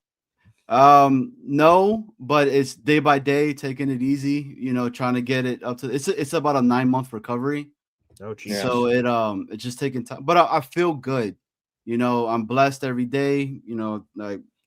Like not trying to get all spiritual or anything, but I'm okay with that. I pray every single day to continue to keep getting healthy and back, and I pray for everybody. Big shout out to our guy Indy. So I'm good. I feel great. Good. I feel good. My brain is telling me something, but my body's telling me no. Right. Well, so just ease in. Just ease in. Take a day at a time, Johnny. That's always. So anyway, you guys get on me about this Anzalone deal. Okay. Yeah. But you know what? This is becoming too much of a factor in the NFL. This stuff bringing guys in from the former regime because it doesn't work most of the time. It's okay if you bring in one guy, but you bring the whole kit and caboodle like they did with Rodgers. Okay, you guys all played sports, right? And you all played sports on different teams. Okay. Did you all when you advanced to one level to the next? Did you bring everybody else with you? No, you didn't. So the best way I agree that you need one linchpin, like Parcells did when he brought Kevin Mawai in. You bring a guy that's a linchpin, okay? I could see it, but outside of that, I can't see bringing in more than one or two players or this whole mindset of this because it doesn't work. This has to be done from the bottom up. You bring in a linchpin and start working the young guys. That's the only way it's going to change. That's the only way.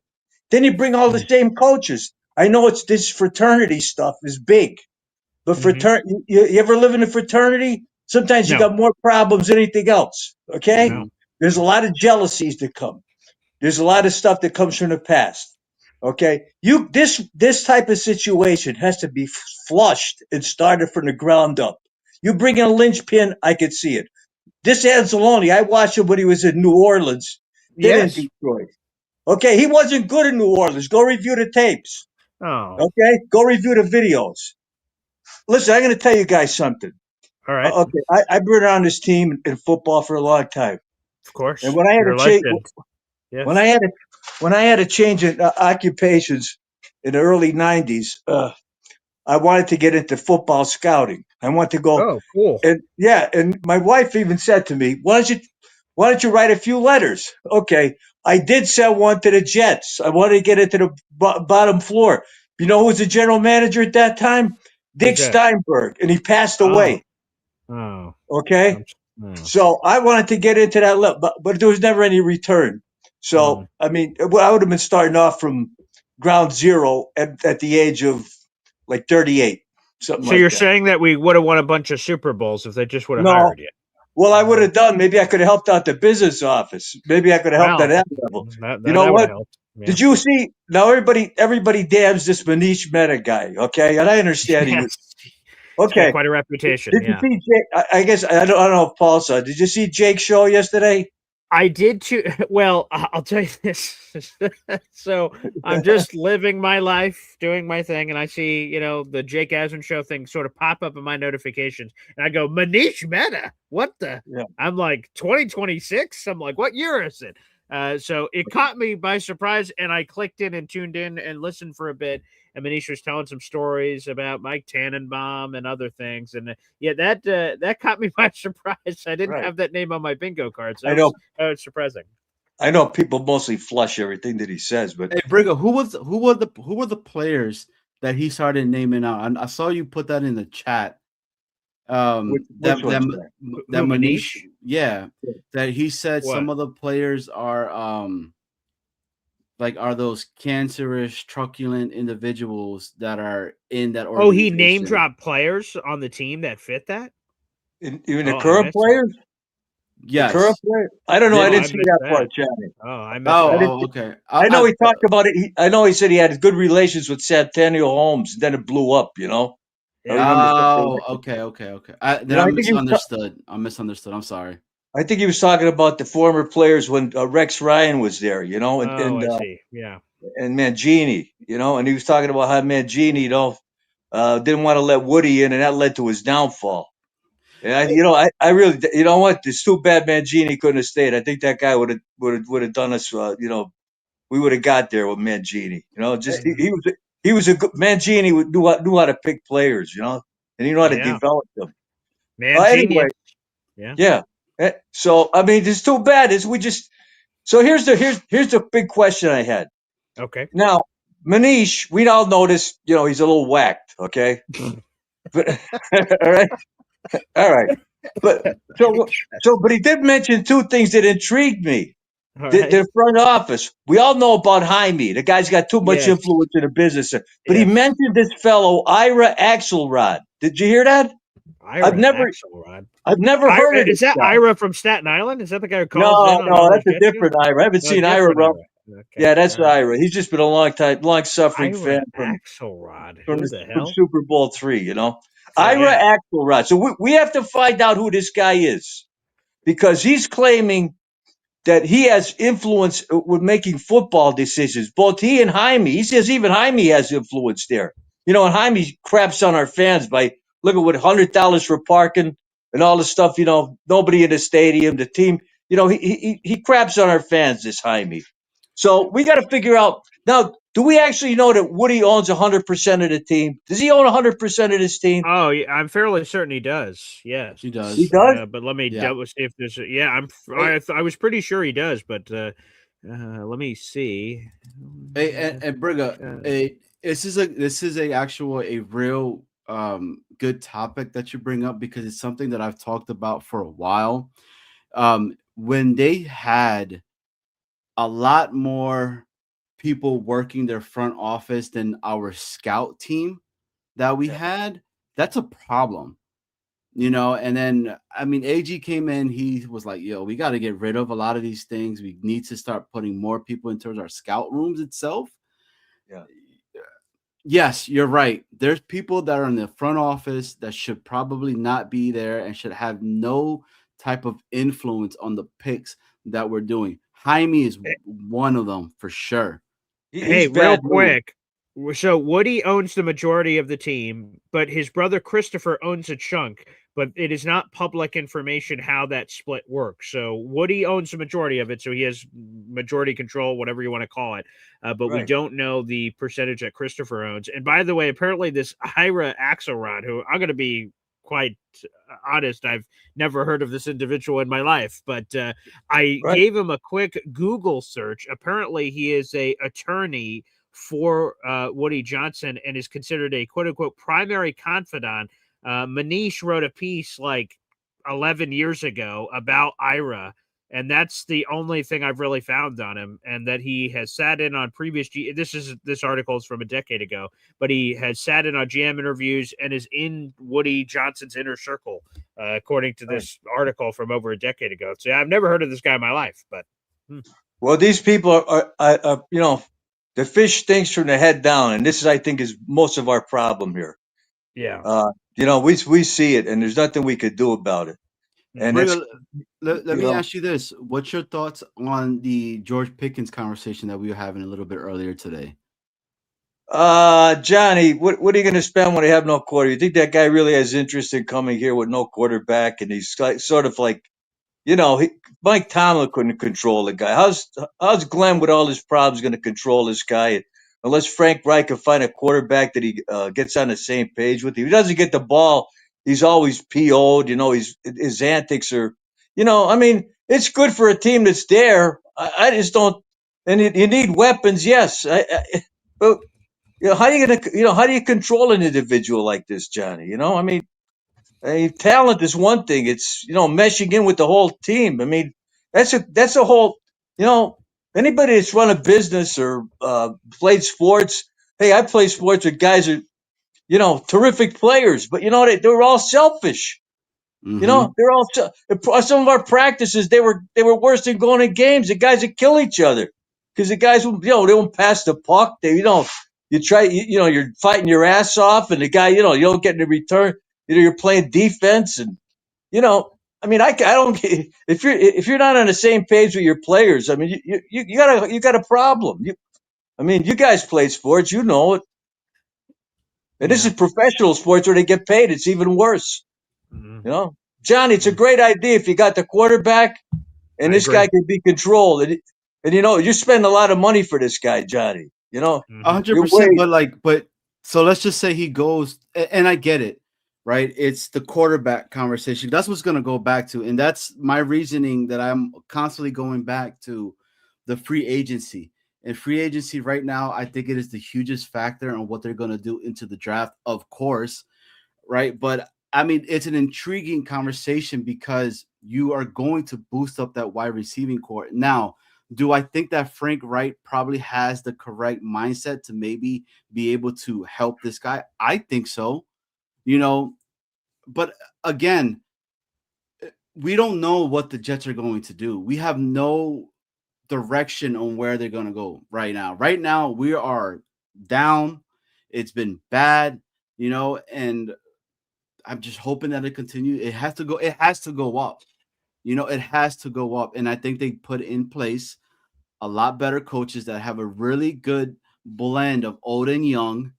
And I think, honestly, I really feel like the Seth Ryan is a pickup that is not being talked about enough. There's been a lot of players, a lot of coaches that have been with him and have talked highly about Seth Ryan. So Ben Johnson raved about this guy. Oh, yeah? So it's a really good conversation to have. And I don't know. The Pickens for me is intriguing because it's like, you're just boostering out. Look, at the end of the day, you win in New York. It's a complete different conversation. There is nothing out there like winning in New York. And Dave, you know that. You saw it. Yeah. You saw it. Yeah. Last game I went to, Johnny, was when we beat the Patriots 27-24, the overtime in 2015. And it was it was magical, because Tom Brady was playing, and it was right tight down to the end, and the overtime scored. So when you have good players and you put them on the field, and the fans are excited, and there's hope.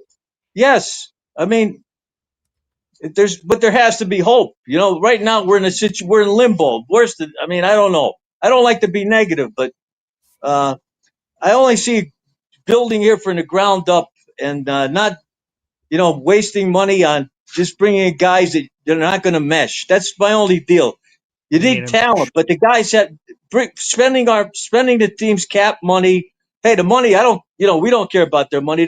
It's the cap situation, Yeah, right. It's the cap stuff. Not they can spend all the money they want, but you got to, you have to use your resources appropriately. That's all. That's all I'm saying.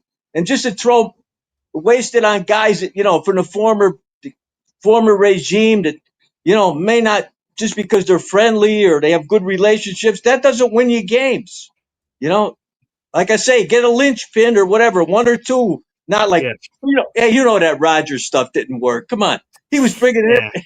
It doesn't work. It just doesn't work. It just, and all the teams do it. I see it. It's just, it's nonsense. It's even the coaches. It's not, like the $1.98 Duker. What is that guy going to do?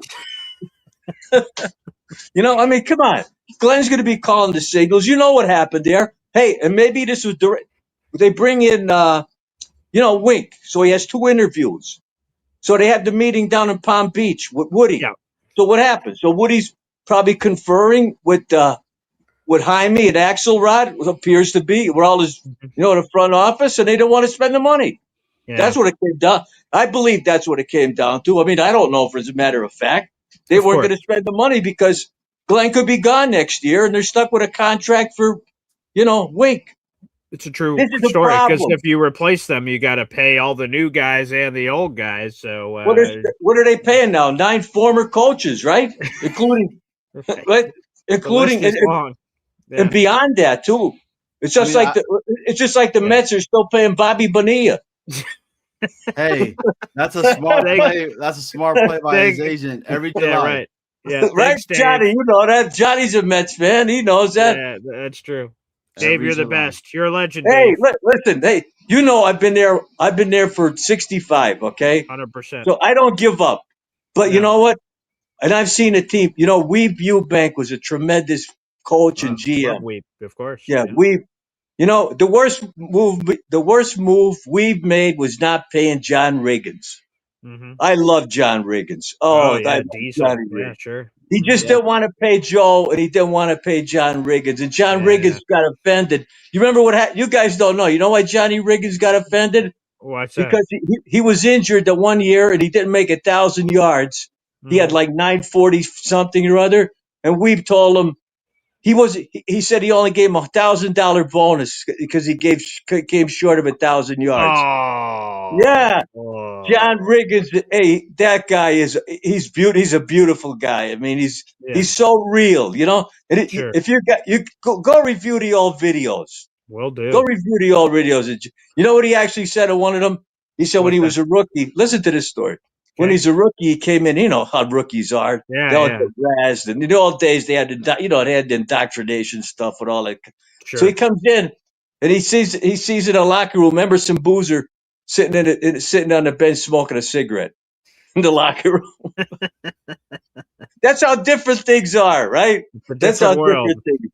Oh, we love having you guys get. That was right after we won the Super Bowl, and we did have a few good years, but those were years that were good, like those were good. I'd like to see you guys just enjoy something of that, Me too, Dave.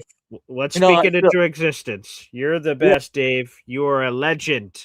And I saw the super chat immediately coming in from Chef Kevin Gilbert saying what everyone is thinking, that Briga spitting facts. Briga spitting facts. Hit that wow, Zariah Luna. Wow. He's a spitter. Keeps it real. Oh, yeah. He keeps it real. That's as far as I'll go there. God bless. Hey, and you said it too, Johnny, and I want to reiterate it. I respect, Dave's not going to like to hear this last part probably, but I respect my elders, man. Dave Briga's an OG. He's a legend in our community. I will protect that. I will dive in front of him to take a bullet for that guy. Dave Briga's the man. He's a legend. I love when he gets to share stories. I love when he gets to call in. A missed opportunity. We should have hired that Dave Briga scout guy back in the 90s. That would have helped. That would have been a nice help for the squad. No question about it. Folks, make sure you guys like the video, hit subscribe, spread the gospel. All things Boy Green Daily here. And again, also make sure you do that for my buddy Johnny, Mr. Johnny Boy, Mr. Boy, Mr. Johnny.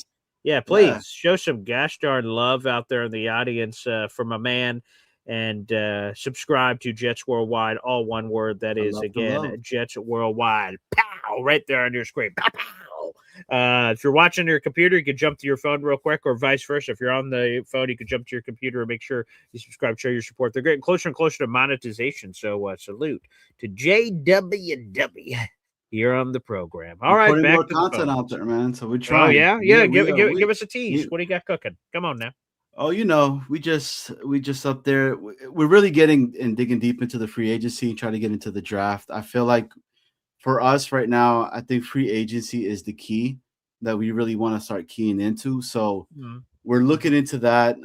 Last night we had DT on there, which I heard DT is going to be on here tomorrow, if I'm not mistaken. So co-hosting tomorrow morning, DT Dylan Terraman. Yes, sir. So that's a dude. That dude has so much knowledge on what's going on with that. So. But ask him. Like last night, my take was this: I would love to have. Let's get Tate at 2, get Lemon at 16, boost up that entire wide receiving room, and hey, it's gonna be a fun time seeing us score touchdowns. I'll tell you that much. So the defense, whatever, right? Just outscore the other team, and you win the game. I think. That's a good formula. That's for sure. Another good formula. Let's go to the phone lines. We've got Alon. Wait, 3-14 Pompous Pops versus 5-12 Johnny Baby Maker Boy. Wow. Okay, there's quite That's a 2-game improvement, Johnny. You should be impressed. It goes back down to 3-14 tomorrow morning, by the way. That's all I see. Okay. So there were 12 ladies, and out of the 12 ladies, I got 5 of them pregnant. Is that what? Sounds right. Sounds right, Johnny. Hey, I take those odds. Those are good. I like it. All right, there you go. Congratulations. By the way, both you guys host Jets shows. I'm shocked that you have not been part of the Remake My Reputation Manish Meta Tour, because he seems to be going everywhere. Okay. Hey, I'm scared. I'm scared for my kids. Yeah, It's funny because no one is willing to ask him why he stalked JD and his kid. So I didn't. So you tell need to hear bullshit interviews. So, so I'm assuming you didn't. So did you hear the full meta thing? I watched the Beninga one. I don't watch the Jake one. I don't really care about that. Okay, yeah, no worries. So I've only seen a slice of the meta thing, just because, like, again, I'll be honest, I was a little surprised when I saw that name pop across. I'm like, what the hell? I'm like, so I tuned in out of curiosity, like, what in the world, for a few minutes. And yes, apparently I didn't see this part, but Jake says at the end of the interview, because Jake, I saw, was getting a lot of flack for it in the comments for having him on the show, that he said he asked him. I wasn't here for wherever this bit was, but he said he asked him about the whole Joe Douglas thing not working out, and then Jake said that Manish may not have answered it the way that you guys wanted, but I didn't hear what it was, so I have no idea what happened or what transpired. But yeah, I'm with all due respect, Manish, I don't think he'll be welcome. I don't think he'll be visiting Boy Green Daily anytime soon.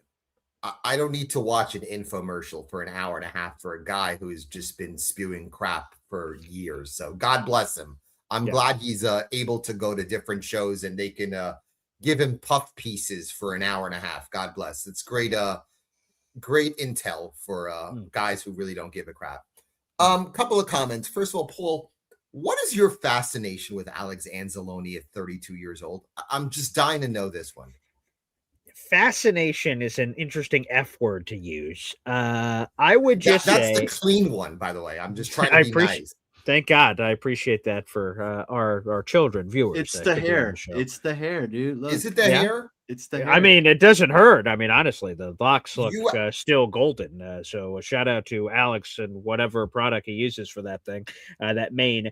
I would just say that, again, Aaron Glenn calling the defense in this upcoming season. I talked about it with Rich on my interview with him like a week and a half ago. And then I heard Zach Rosenblatt say it much more. He said it much more emphatically than even Rich said it, that Zach is, I'm about to repeat and paraphrase a Zach Rosenblatt line, that there will be basically a Detroit Jets pipeline this offseason, and AG's bringing a bunch of people from his past or connections with. So it may not just be a Lions thing, I guess, but he's bringing people because he's calling the defense. And I hear that go, obviously, that makes a lot of sense. He's calling the defense. Why wouldn't he bring people in that run whatever his defense is going to be? So Alex being a guy that has spent 8 of his 9 years in the NFL crossing over New Orleans and Detroit with AG makes a lot of sense. Again, if Alex's money, and I think you may have said this a lot, but I don't want to put words in your mouth, so I may not remember you saying this, but someone said in my universe, Alex Anzalone could get Jamie Sherwood money. And I like, did what? say that. Oh, Yeah, was you? Oh, okay. I didn't want to. I didn't want to say. I think he's going to get double digits if he comes here. Yes, Oof, I just don't see that happening. I think he's going to get what I think.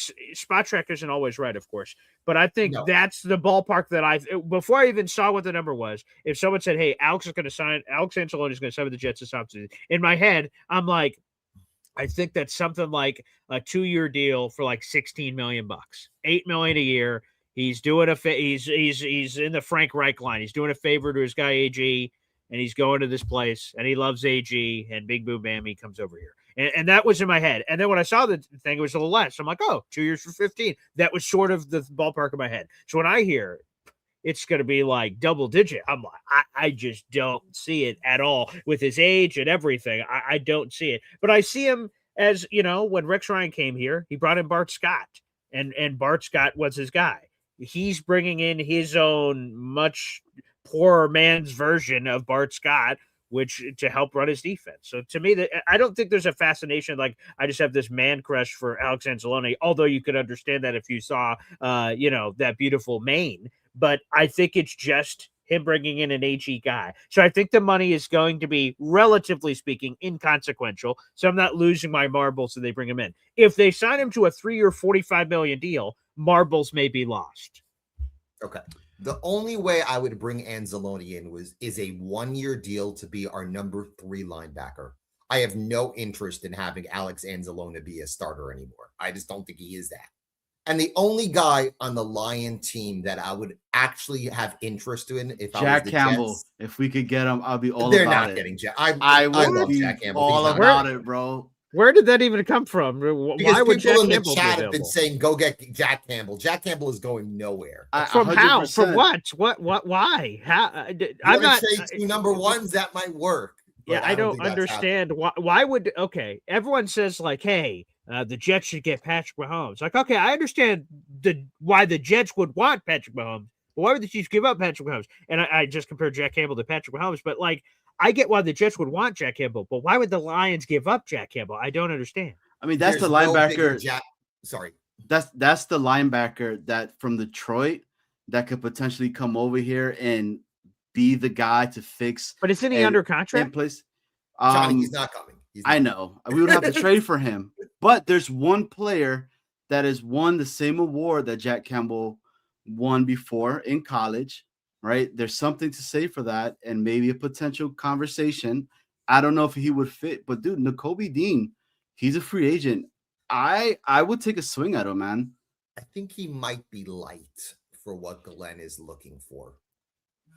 I think Campbell's about 250, 255. That's more his speed. And I think if I'm not mistaken, I think he's like 231. Yeah. Around there. So I can see what you're saying in regards to that. The only Lion to me that makes sense for the Jets to go get this offseason would be Muhammad as a third edge. And it would allow the Jets to trade McDonald to get another need. That is where I would go. Again, if you're going to go get an edge, you go get an edge who is at 30, a guy you can give 1 or 2 years. He has a role to be a guy who can sack 10 to 12 times. What do you have? 10.5 sacks this past year in Detroit, I believe. He'd be more the type of guy I go get. And then you could trade McDonald to go get another player at a different position. Who had 10.5 last year, you're saying, Alon? Al-Qadim Muhammad, I think his name is. Or yes, the Lions guy. Let me see what was his. I believe he had 10.5 sacks this past year. Oh wow, that's more than I remembered. Okay, wow. Yeah, he's 30. He did. I'm not sure, let me pull that up. Yeah.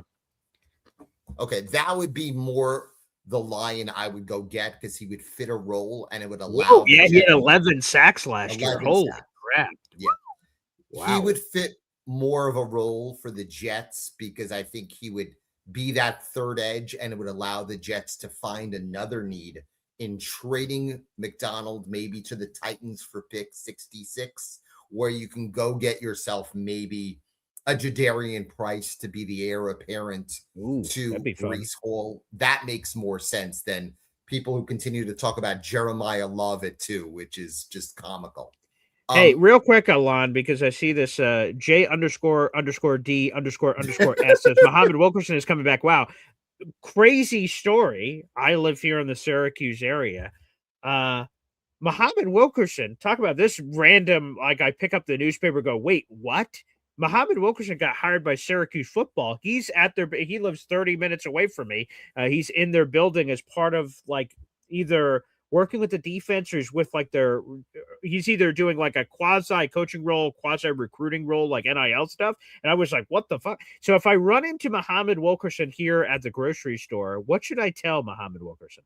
Why did you steal money for the Jets? Pretty much. Oh, Jesus. Why did you give up? That's pretty aggressive. Yeah. Why did you give up on the New York Jets after you signed that giant contract?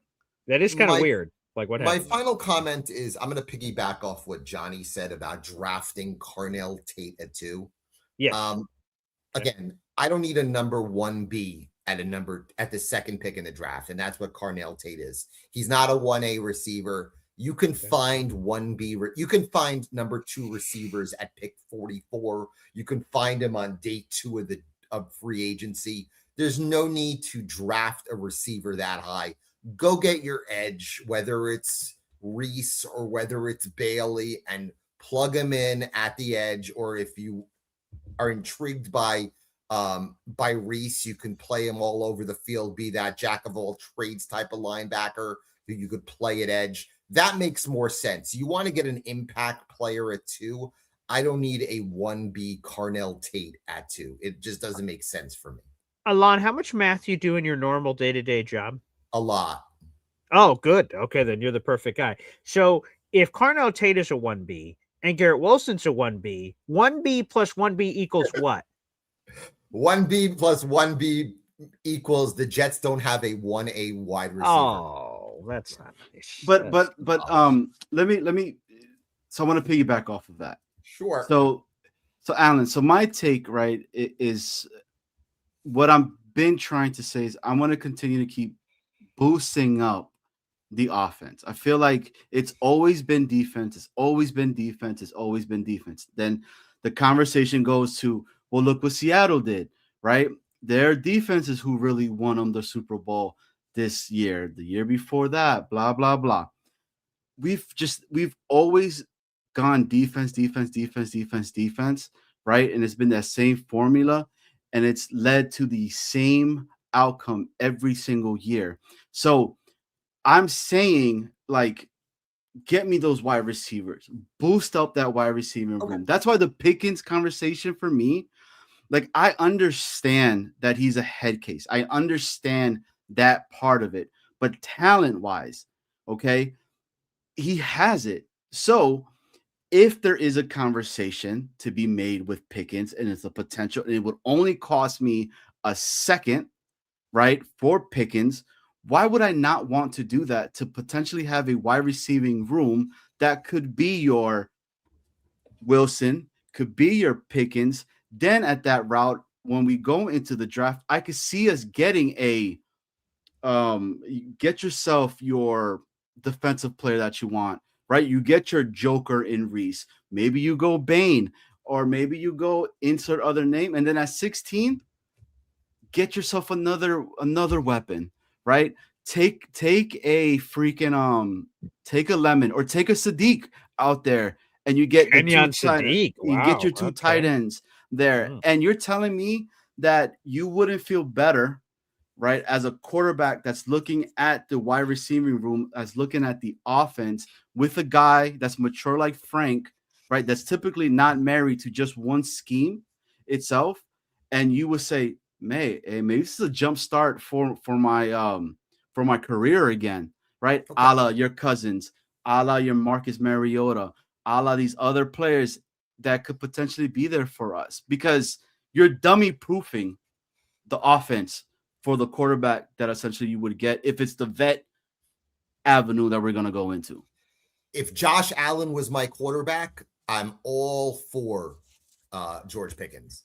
The problem is the Jets don't have a quarterback. And if you bring George Pickens in, who I think is immensely talented, honestly, I think he's a more talented receiver than the number 1B that we currently have. I'm talking about talented. I don't think he's a better fit in terms of attitude, but I think he's a more talented player than Garrett Wilson. I just don't think he fits here. First of all, he's a diva. He wants the ball. He wants to play with a particular quarterback.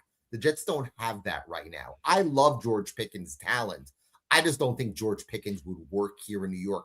George Pickens in Buffalo would be ideal. A.J. Brown in Buffalo would be ideal. They are diva wide receivers who want the ball. You put George Pickens on the Jets, and Garrett Wilson would complain, and he would ask out. Garrett Wilson wants to be the man, okay?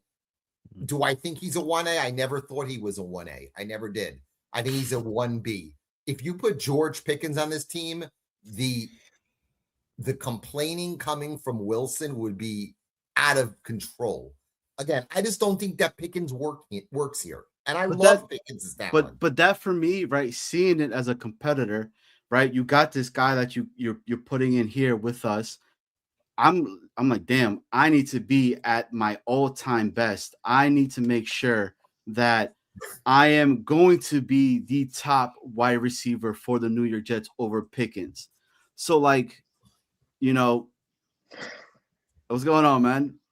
Let's go Knicks. But that's just my conversation. Like I said, like, I would love for something like that first, because I see it in other freaking organizations. It's just never for us. I'd be more inclined. Sorry, Devin, for a second. I'd be more inclined to go get yourself a number 2 receiver. Like, there's talk that Alec Pierce is going to sign a franchise tag, and Pittman is there. That would allow Michael Pittman maybe to be let loose. He's more a guy I'd be interested in if he was let loose to sign as a free agent. You can give him a $20 million contract or $18 to $22 million contract.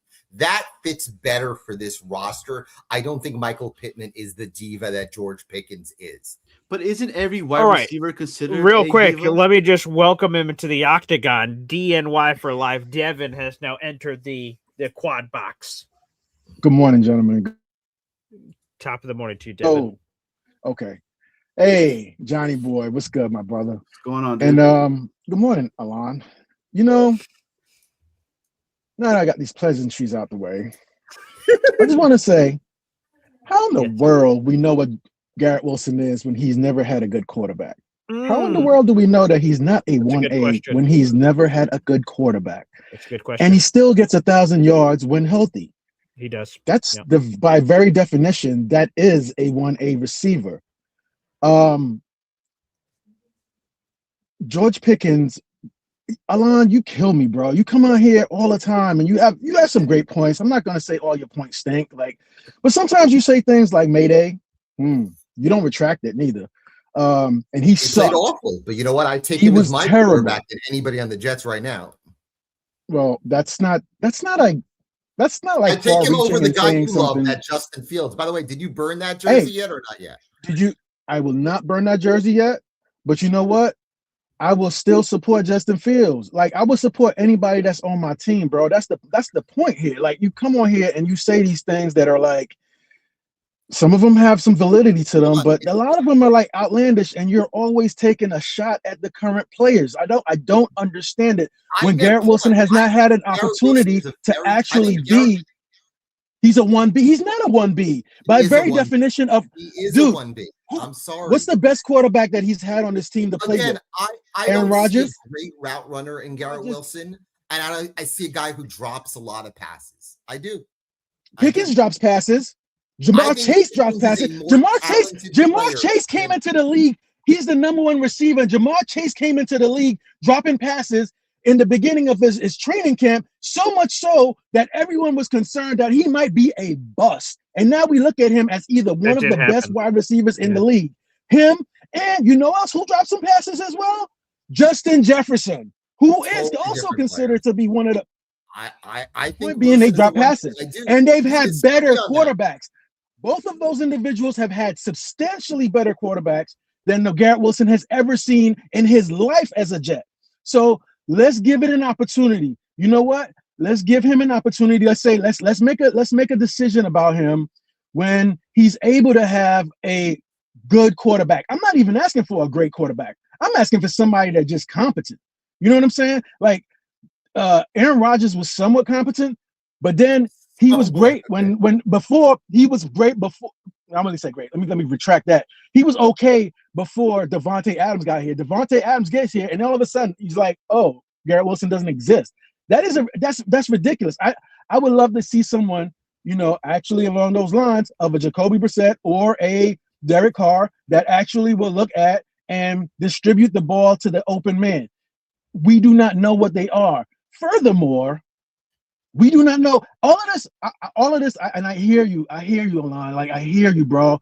And I'm still gonna be rope strong because you know what? I hear all of this. Aaron Grant can't get this person come here. Aaron Grant can't get this person to come here. But then we look at his staff currently, as it's currently constituted, and say, "Oh shit, he actually put a great staff together." And all of these individuals that don't want to come here look at Aaron Glenn and say, "Oh, you know what? I will ride with you. I know you're in the hot seat, but let me go ride with you, bro, because you know what? You know what the hell you're doing." And although it wasn't displayed. And I am definitely not happy with 3-14. Absolutely not. Let me just state that for the record clearly. And I've said that numerous times. Absolutely not happy with 3-13. However, let Aaron Glenn cook. He seems to be cooking pretty good this season. Now, we always win the offseason, and that's going to be something else that someone's going to say, well, Jets always wins the offseason. Okay, cool. But let's win the offseason and let's win some game during the season. He can't win games without talent. So if George Pickens were to decide to come here, I'm sure we can get the best that we can get out of him. And if it doesn't work, then so be it. But he's attempted to then put the best product on the field to help us win. And that's all I'm saying. Like, give us an opportunity to win these games. He can't win the games if he goes get mid players. Anzalone, if he goes and gets Anzalone with his beautiful golden locks. Okay, I understand you don't. But let's talk about the lack of intelligence that was at the quarterback position in this last season. One thing that Anzalone will bring is he's going to raise the level of intelligence in that linebacker room. So therefore, anyone that you bring in that is younger, anyone that you have that is on a current roster, they can actually learn a little bit more from someone that has been doing this at a very above average level. At least that I'm not going to say he's elite, but it's above average, and he can teach. And he's willing to teach. He can't teach. How you say? Hang on, he can teach. Hey, by the way. Wow. Chef Kevin Gilbert, I want you to know that I also have my Justin Fields jersey, and I'm wearing a Justin Fields shirt right now. Look at that.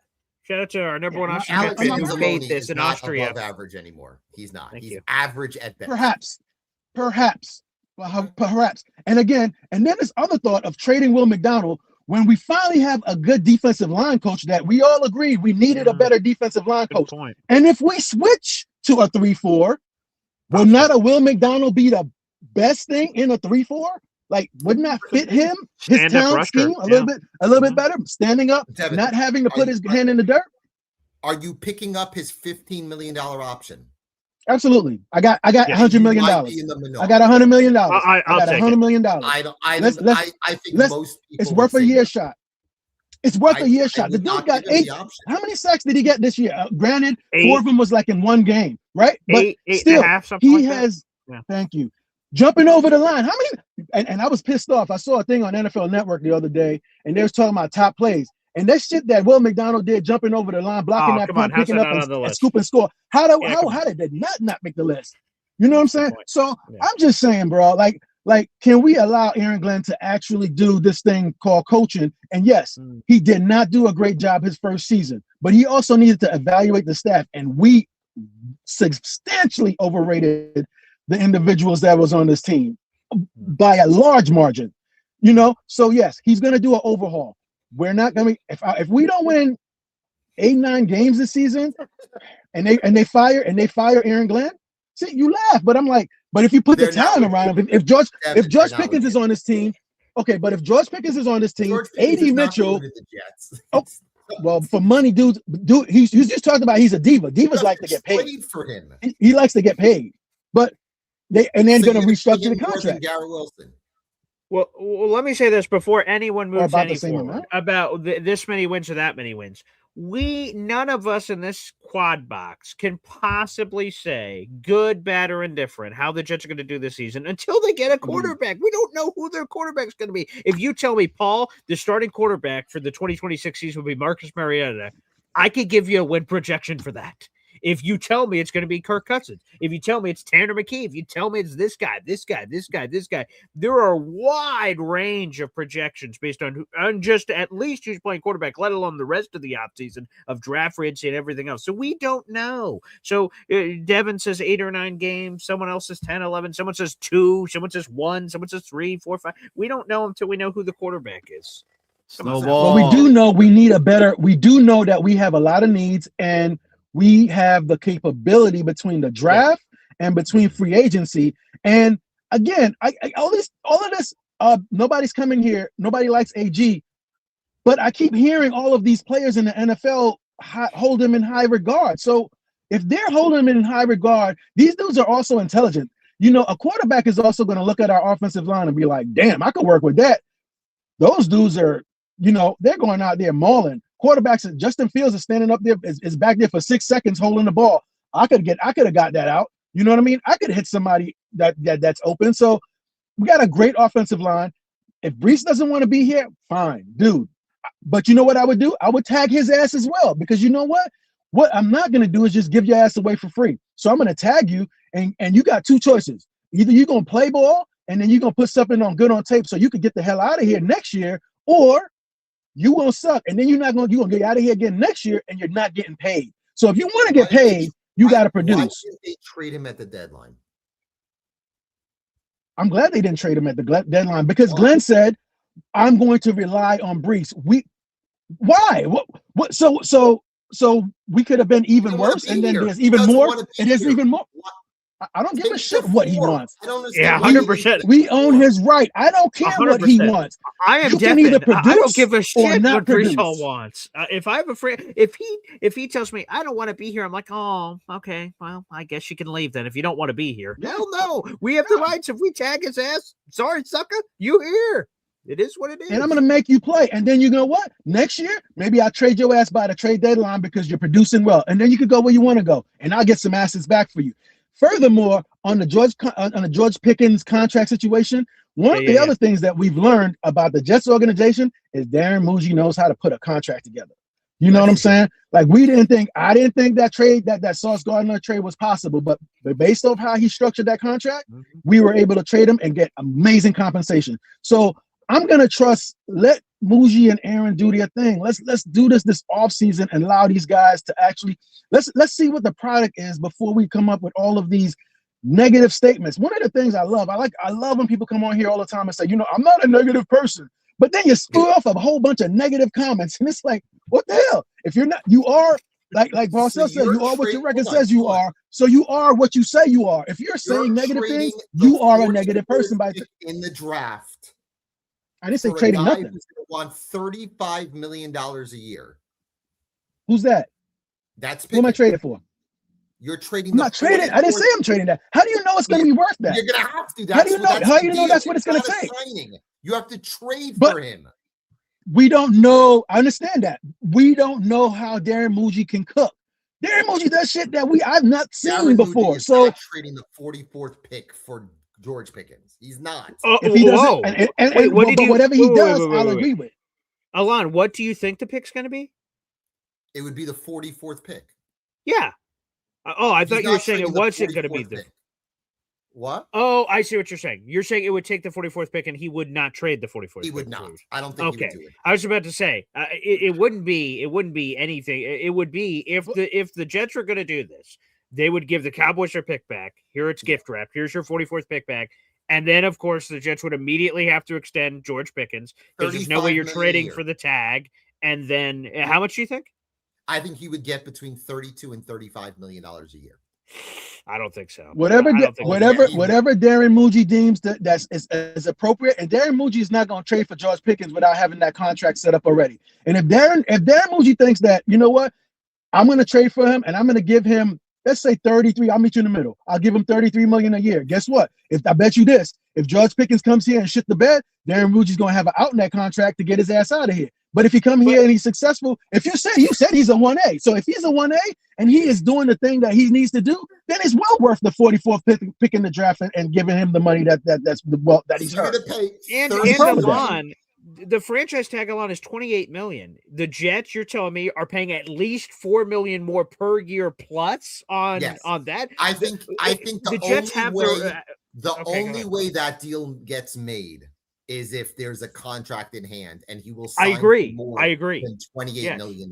Yes. I just think that the straight up no to George Pickens is what I'm having the issue, that there's a lot of people saying that as if we've had such a great wide receiving room core and it's been this great offense that we've had. If you have a chance to potentially boost up your offense with a player and the caliber type of individual that George Pickens is, why would you not have a conversation, talk about it, and see the outcome? Because if you're telling me it takes the 44th pick to get a potential 1A, 1B wide receiver that is proven already when he was playing with Pickett's, when he was playing. Let's talk about the quarterbacks that he was playing with over there in Pittsburgh. Kenny Pickett, shitty guys. Right. So Mason Rudolph. I mean, I could keep going about that. Then he has. I love George Pickens as a I know talent. you do. I know you do. I But do.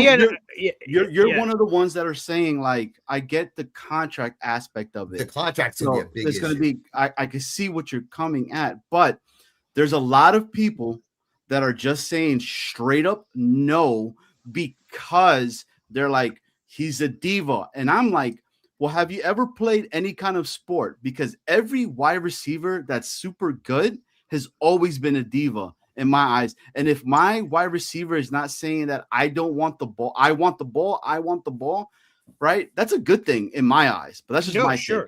That is, but I think, and again, I'm rarely aligned with Alon. I mean, the cats and dogs are raining from the heavens whenever this happens. The point that it's not to me that Pickens is just a diva, and that's why I don't want him. It's a combo. Okay. It's a combo platter. I'm at the local movie theater. Yeah, I'll take the combo 3. The combo 3 to me is that we have no quarterback. And George Pickens has proven to be a volatile guy in the past. So volatility and the lack of existence of a quarterback, the Jets would have to make this tag and trade situation likely happen around the new league year or right before, which means we still won't know who the hell our quarterback is when that decision is made. So once you fire that gun, George Pickens is the new wide receiver of the Jets. We tag and trade the 44th pick, give him whatever money he wants. It doesn't matter. Now you're the Jets, and you're hoping, Johnny, what you said earlier, that you use that to lure some attractive quarterback here, and he wants to come here. But what if you don't, and your quarterback situation is Marcus Mariota, Tyrod Taylor, Justin Fields, something of that nature, and that person can't get the ball to George? That's what I'm afraid of. I'm afraid of the Devontae Adams situation that happened with Garrett, where Devontae came in, and I thought he would be a 1B to Garrett, and he would be a sage, and I was naive, obviously. I thought he'd be a sage who would help him and all these other things. And Devontae's like, I'm not ready to hand over no torch. I'm my own guy. And then Aaron Force fed the ball to him. Garrett got frustrated. So if a quarterback situation is going to suck this year until proven otherwise, and he can't get the ball to George, that means he can't get the ball to Garrett. And then there's just a volatile, toxic potential blow-up situation in the Jets' face, which scares the blanket of me. If we had a quarterback, I would be all in on George. We would change his headline yesterday to do the move, 44th pick. We got a bonus second-round pick for the Cowboys. Light it on fire. I don't care. I'm getting a proven commodity. George Pickens was an all-pro last year. Hell yeah, give me George Pickens. I'll pay the money, but we don't have Dak Prescott. We don't have a quarterback. And even if you get Kirk Cousins or any of these other guys, it just makes me very nervous. It makes me very nervous. That's the thing. It's not because. Can I say this? Yes. Hold on, real quick. Sure. Can I just say this real quick? Oh, go ahead, Johnny. Go ahead, Johnny. How many teams again are paying wide receivers? That is 5. 20. 5 teams in the NFL are paying multiple wide receivers at least $20 million per year. And what are those teams? What are those teams? Those teams, in no particular order, are the Cincinnati Bengals. That is the Miami Dolphins. That is the Tampa Bay Buccaneers. And who else am I missing here? Eagles. If I didn't mention them, they won the Super Bowl. Not this past year, the year before. And then there's one other one that's slipping my mind right now. Lions. Lions is the other one. Amon-Ra St. Brown and Jameson. JMO just got paid. So and you 5 said Vikings, teams, right? No, Jordan Addison has not gotten paid. He's on his rookie contract, so he doesn't count. And Jordan Addison has his own problems he's dealing with right now, so we'll see on that contract future situation. So no, like I said, it's Bengals, it's Dolphins, it's Eagles, it's Buccaneers, it's Lions. Those are the 5, and one of those teams obviously has won the Super Bowl. With that, I want to make one comment before I go. Okay, go ahead. I want the Jets to build the roster. I don't want to fast track the rebuild. I've said this from the start. I want them to build the roster. They have a bottom 5 roster in the sport. Okay, they do. They have all this trade. They all have all this draft capital and all this cap space. I want to build it from the ground up. Okay, that's how your favorite team, the Patriots, did it, though. That's exactly how your favorite team, the Patriots, did it, by mixing old and young. The Jets don't have a quarterback. Yeah, but we have to find one. Do they have a quarterback though? They might be questioning that come this year now that his little hitch is out there. Again, they might be questioning that Drake too. May right now is your quarterback. You would.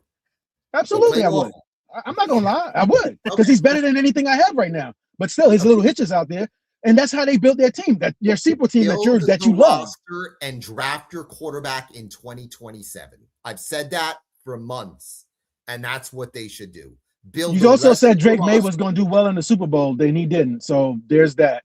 He was awful because their offensive line was horrendous. But you love that left tackle that they had when he was coming out of the draft. Hold on, I liked the left tackle. When did I say I loved Will Campbell? Will Campbell? I like. You were talking about Will Campbell all the time on when you came on these shows when he was in there. We should have. Dude, I heard you. I don't know. I can't recall the episode, but like I heard you say that. I always thought he had short arms. I never. You thought he was better than Membu? What? You thought he was better than Membu? You thought he was better than Membu? Never did. I thought they played different positions. I think Membu is a great right tackle. I think Kelvin Banks is as good as Membu, and he plays left tackle. I always said that Campbell was a short-armed left tackle. I think Membu is a very good right tackle. Okay. I guess I must have misremembered. He was horrendous in the Super Bowl. He was horrible. They need to rebuild that entire offensive line. It's obvious they do. Okay. Yeah. But again, and we have a great offensive line. We don't have to rebuild an offensive line. So all we need is a good quarterback. If Derek Carr was here, and if Derek Carr played on our team right now, he would probably be the best that he could ever be because he won't have that worry about I know I got at least 3 seconds back here, so he's gonna be good. My other point about I want to just bring this up, like no one touches on this, right? But like the fact of AG's rapport with his players, like we had Williams that wanted to get out of here, and I love Williams, but he wanted to leave. He never said anything. That's because of the relationship that he had with the head coach and the front office. Give them credit for that. So if we have someone that's disgruntled, they're gonna do it quietly and get him out of here. I love that nothing comes out of one Jets drive anymore. I love that. Well, Quinnen, so we have to give that credit. Right?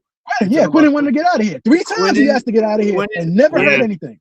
Quinnen did run his mouth though after that first game, and he had that post conference and what he said about it's good to be around good players. Finally, so that's fine. But he said it after he was gone, though, right? He said it after he was gone. He didn't say it while he was here, and we were able to get absolute value for him.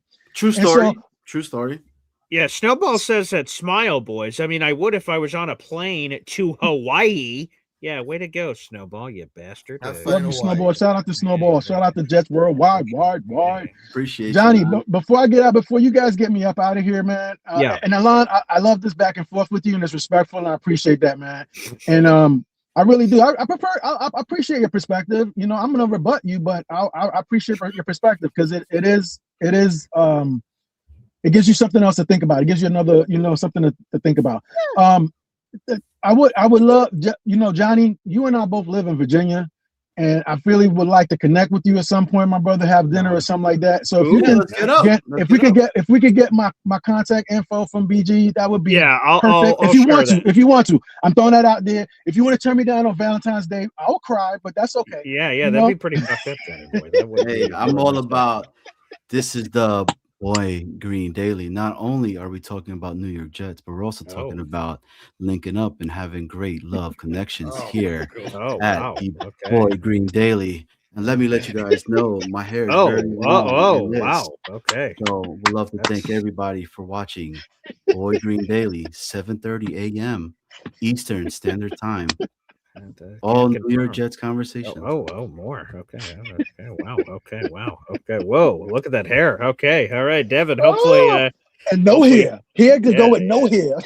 Okay. Wow. All right. I will send that contact info over. So a couple of Virginia boys will be getting back. I was born in Virginia, so hopefully I can get back there too. Hey, and Thunderlips is down here too, so we can all get together and everything, man. So that'd be dope. Hey, that'd be dope, man. That'd be dope, man. Hey, I love my Jets community. I love my coffee club. Indy, I always think about you, brother, man. I hope you're doing well. Johnny, I'm glad that you're doing better, man. I'm glad that your health is coming better, man. And I keep you guys in my. Alon, I pray for you, and I pray for your wife as well.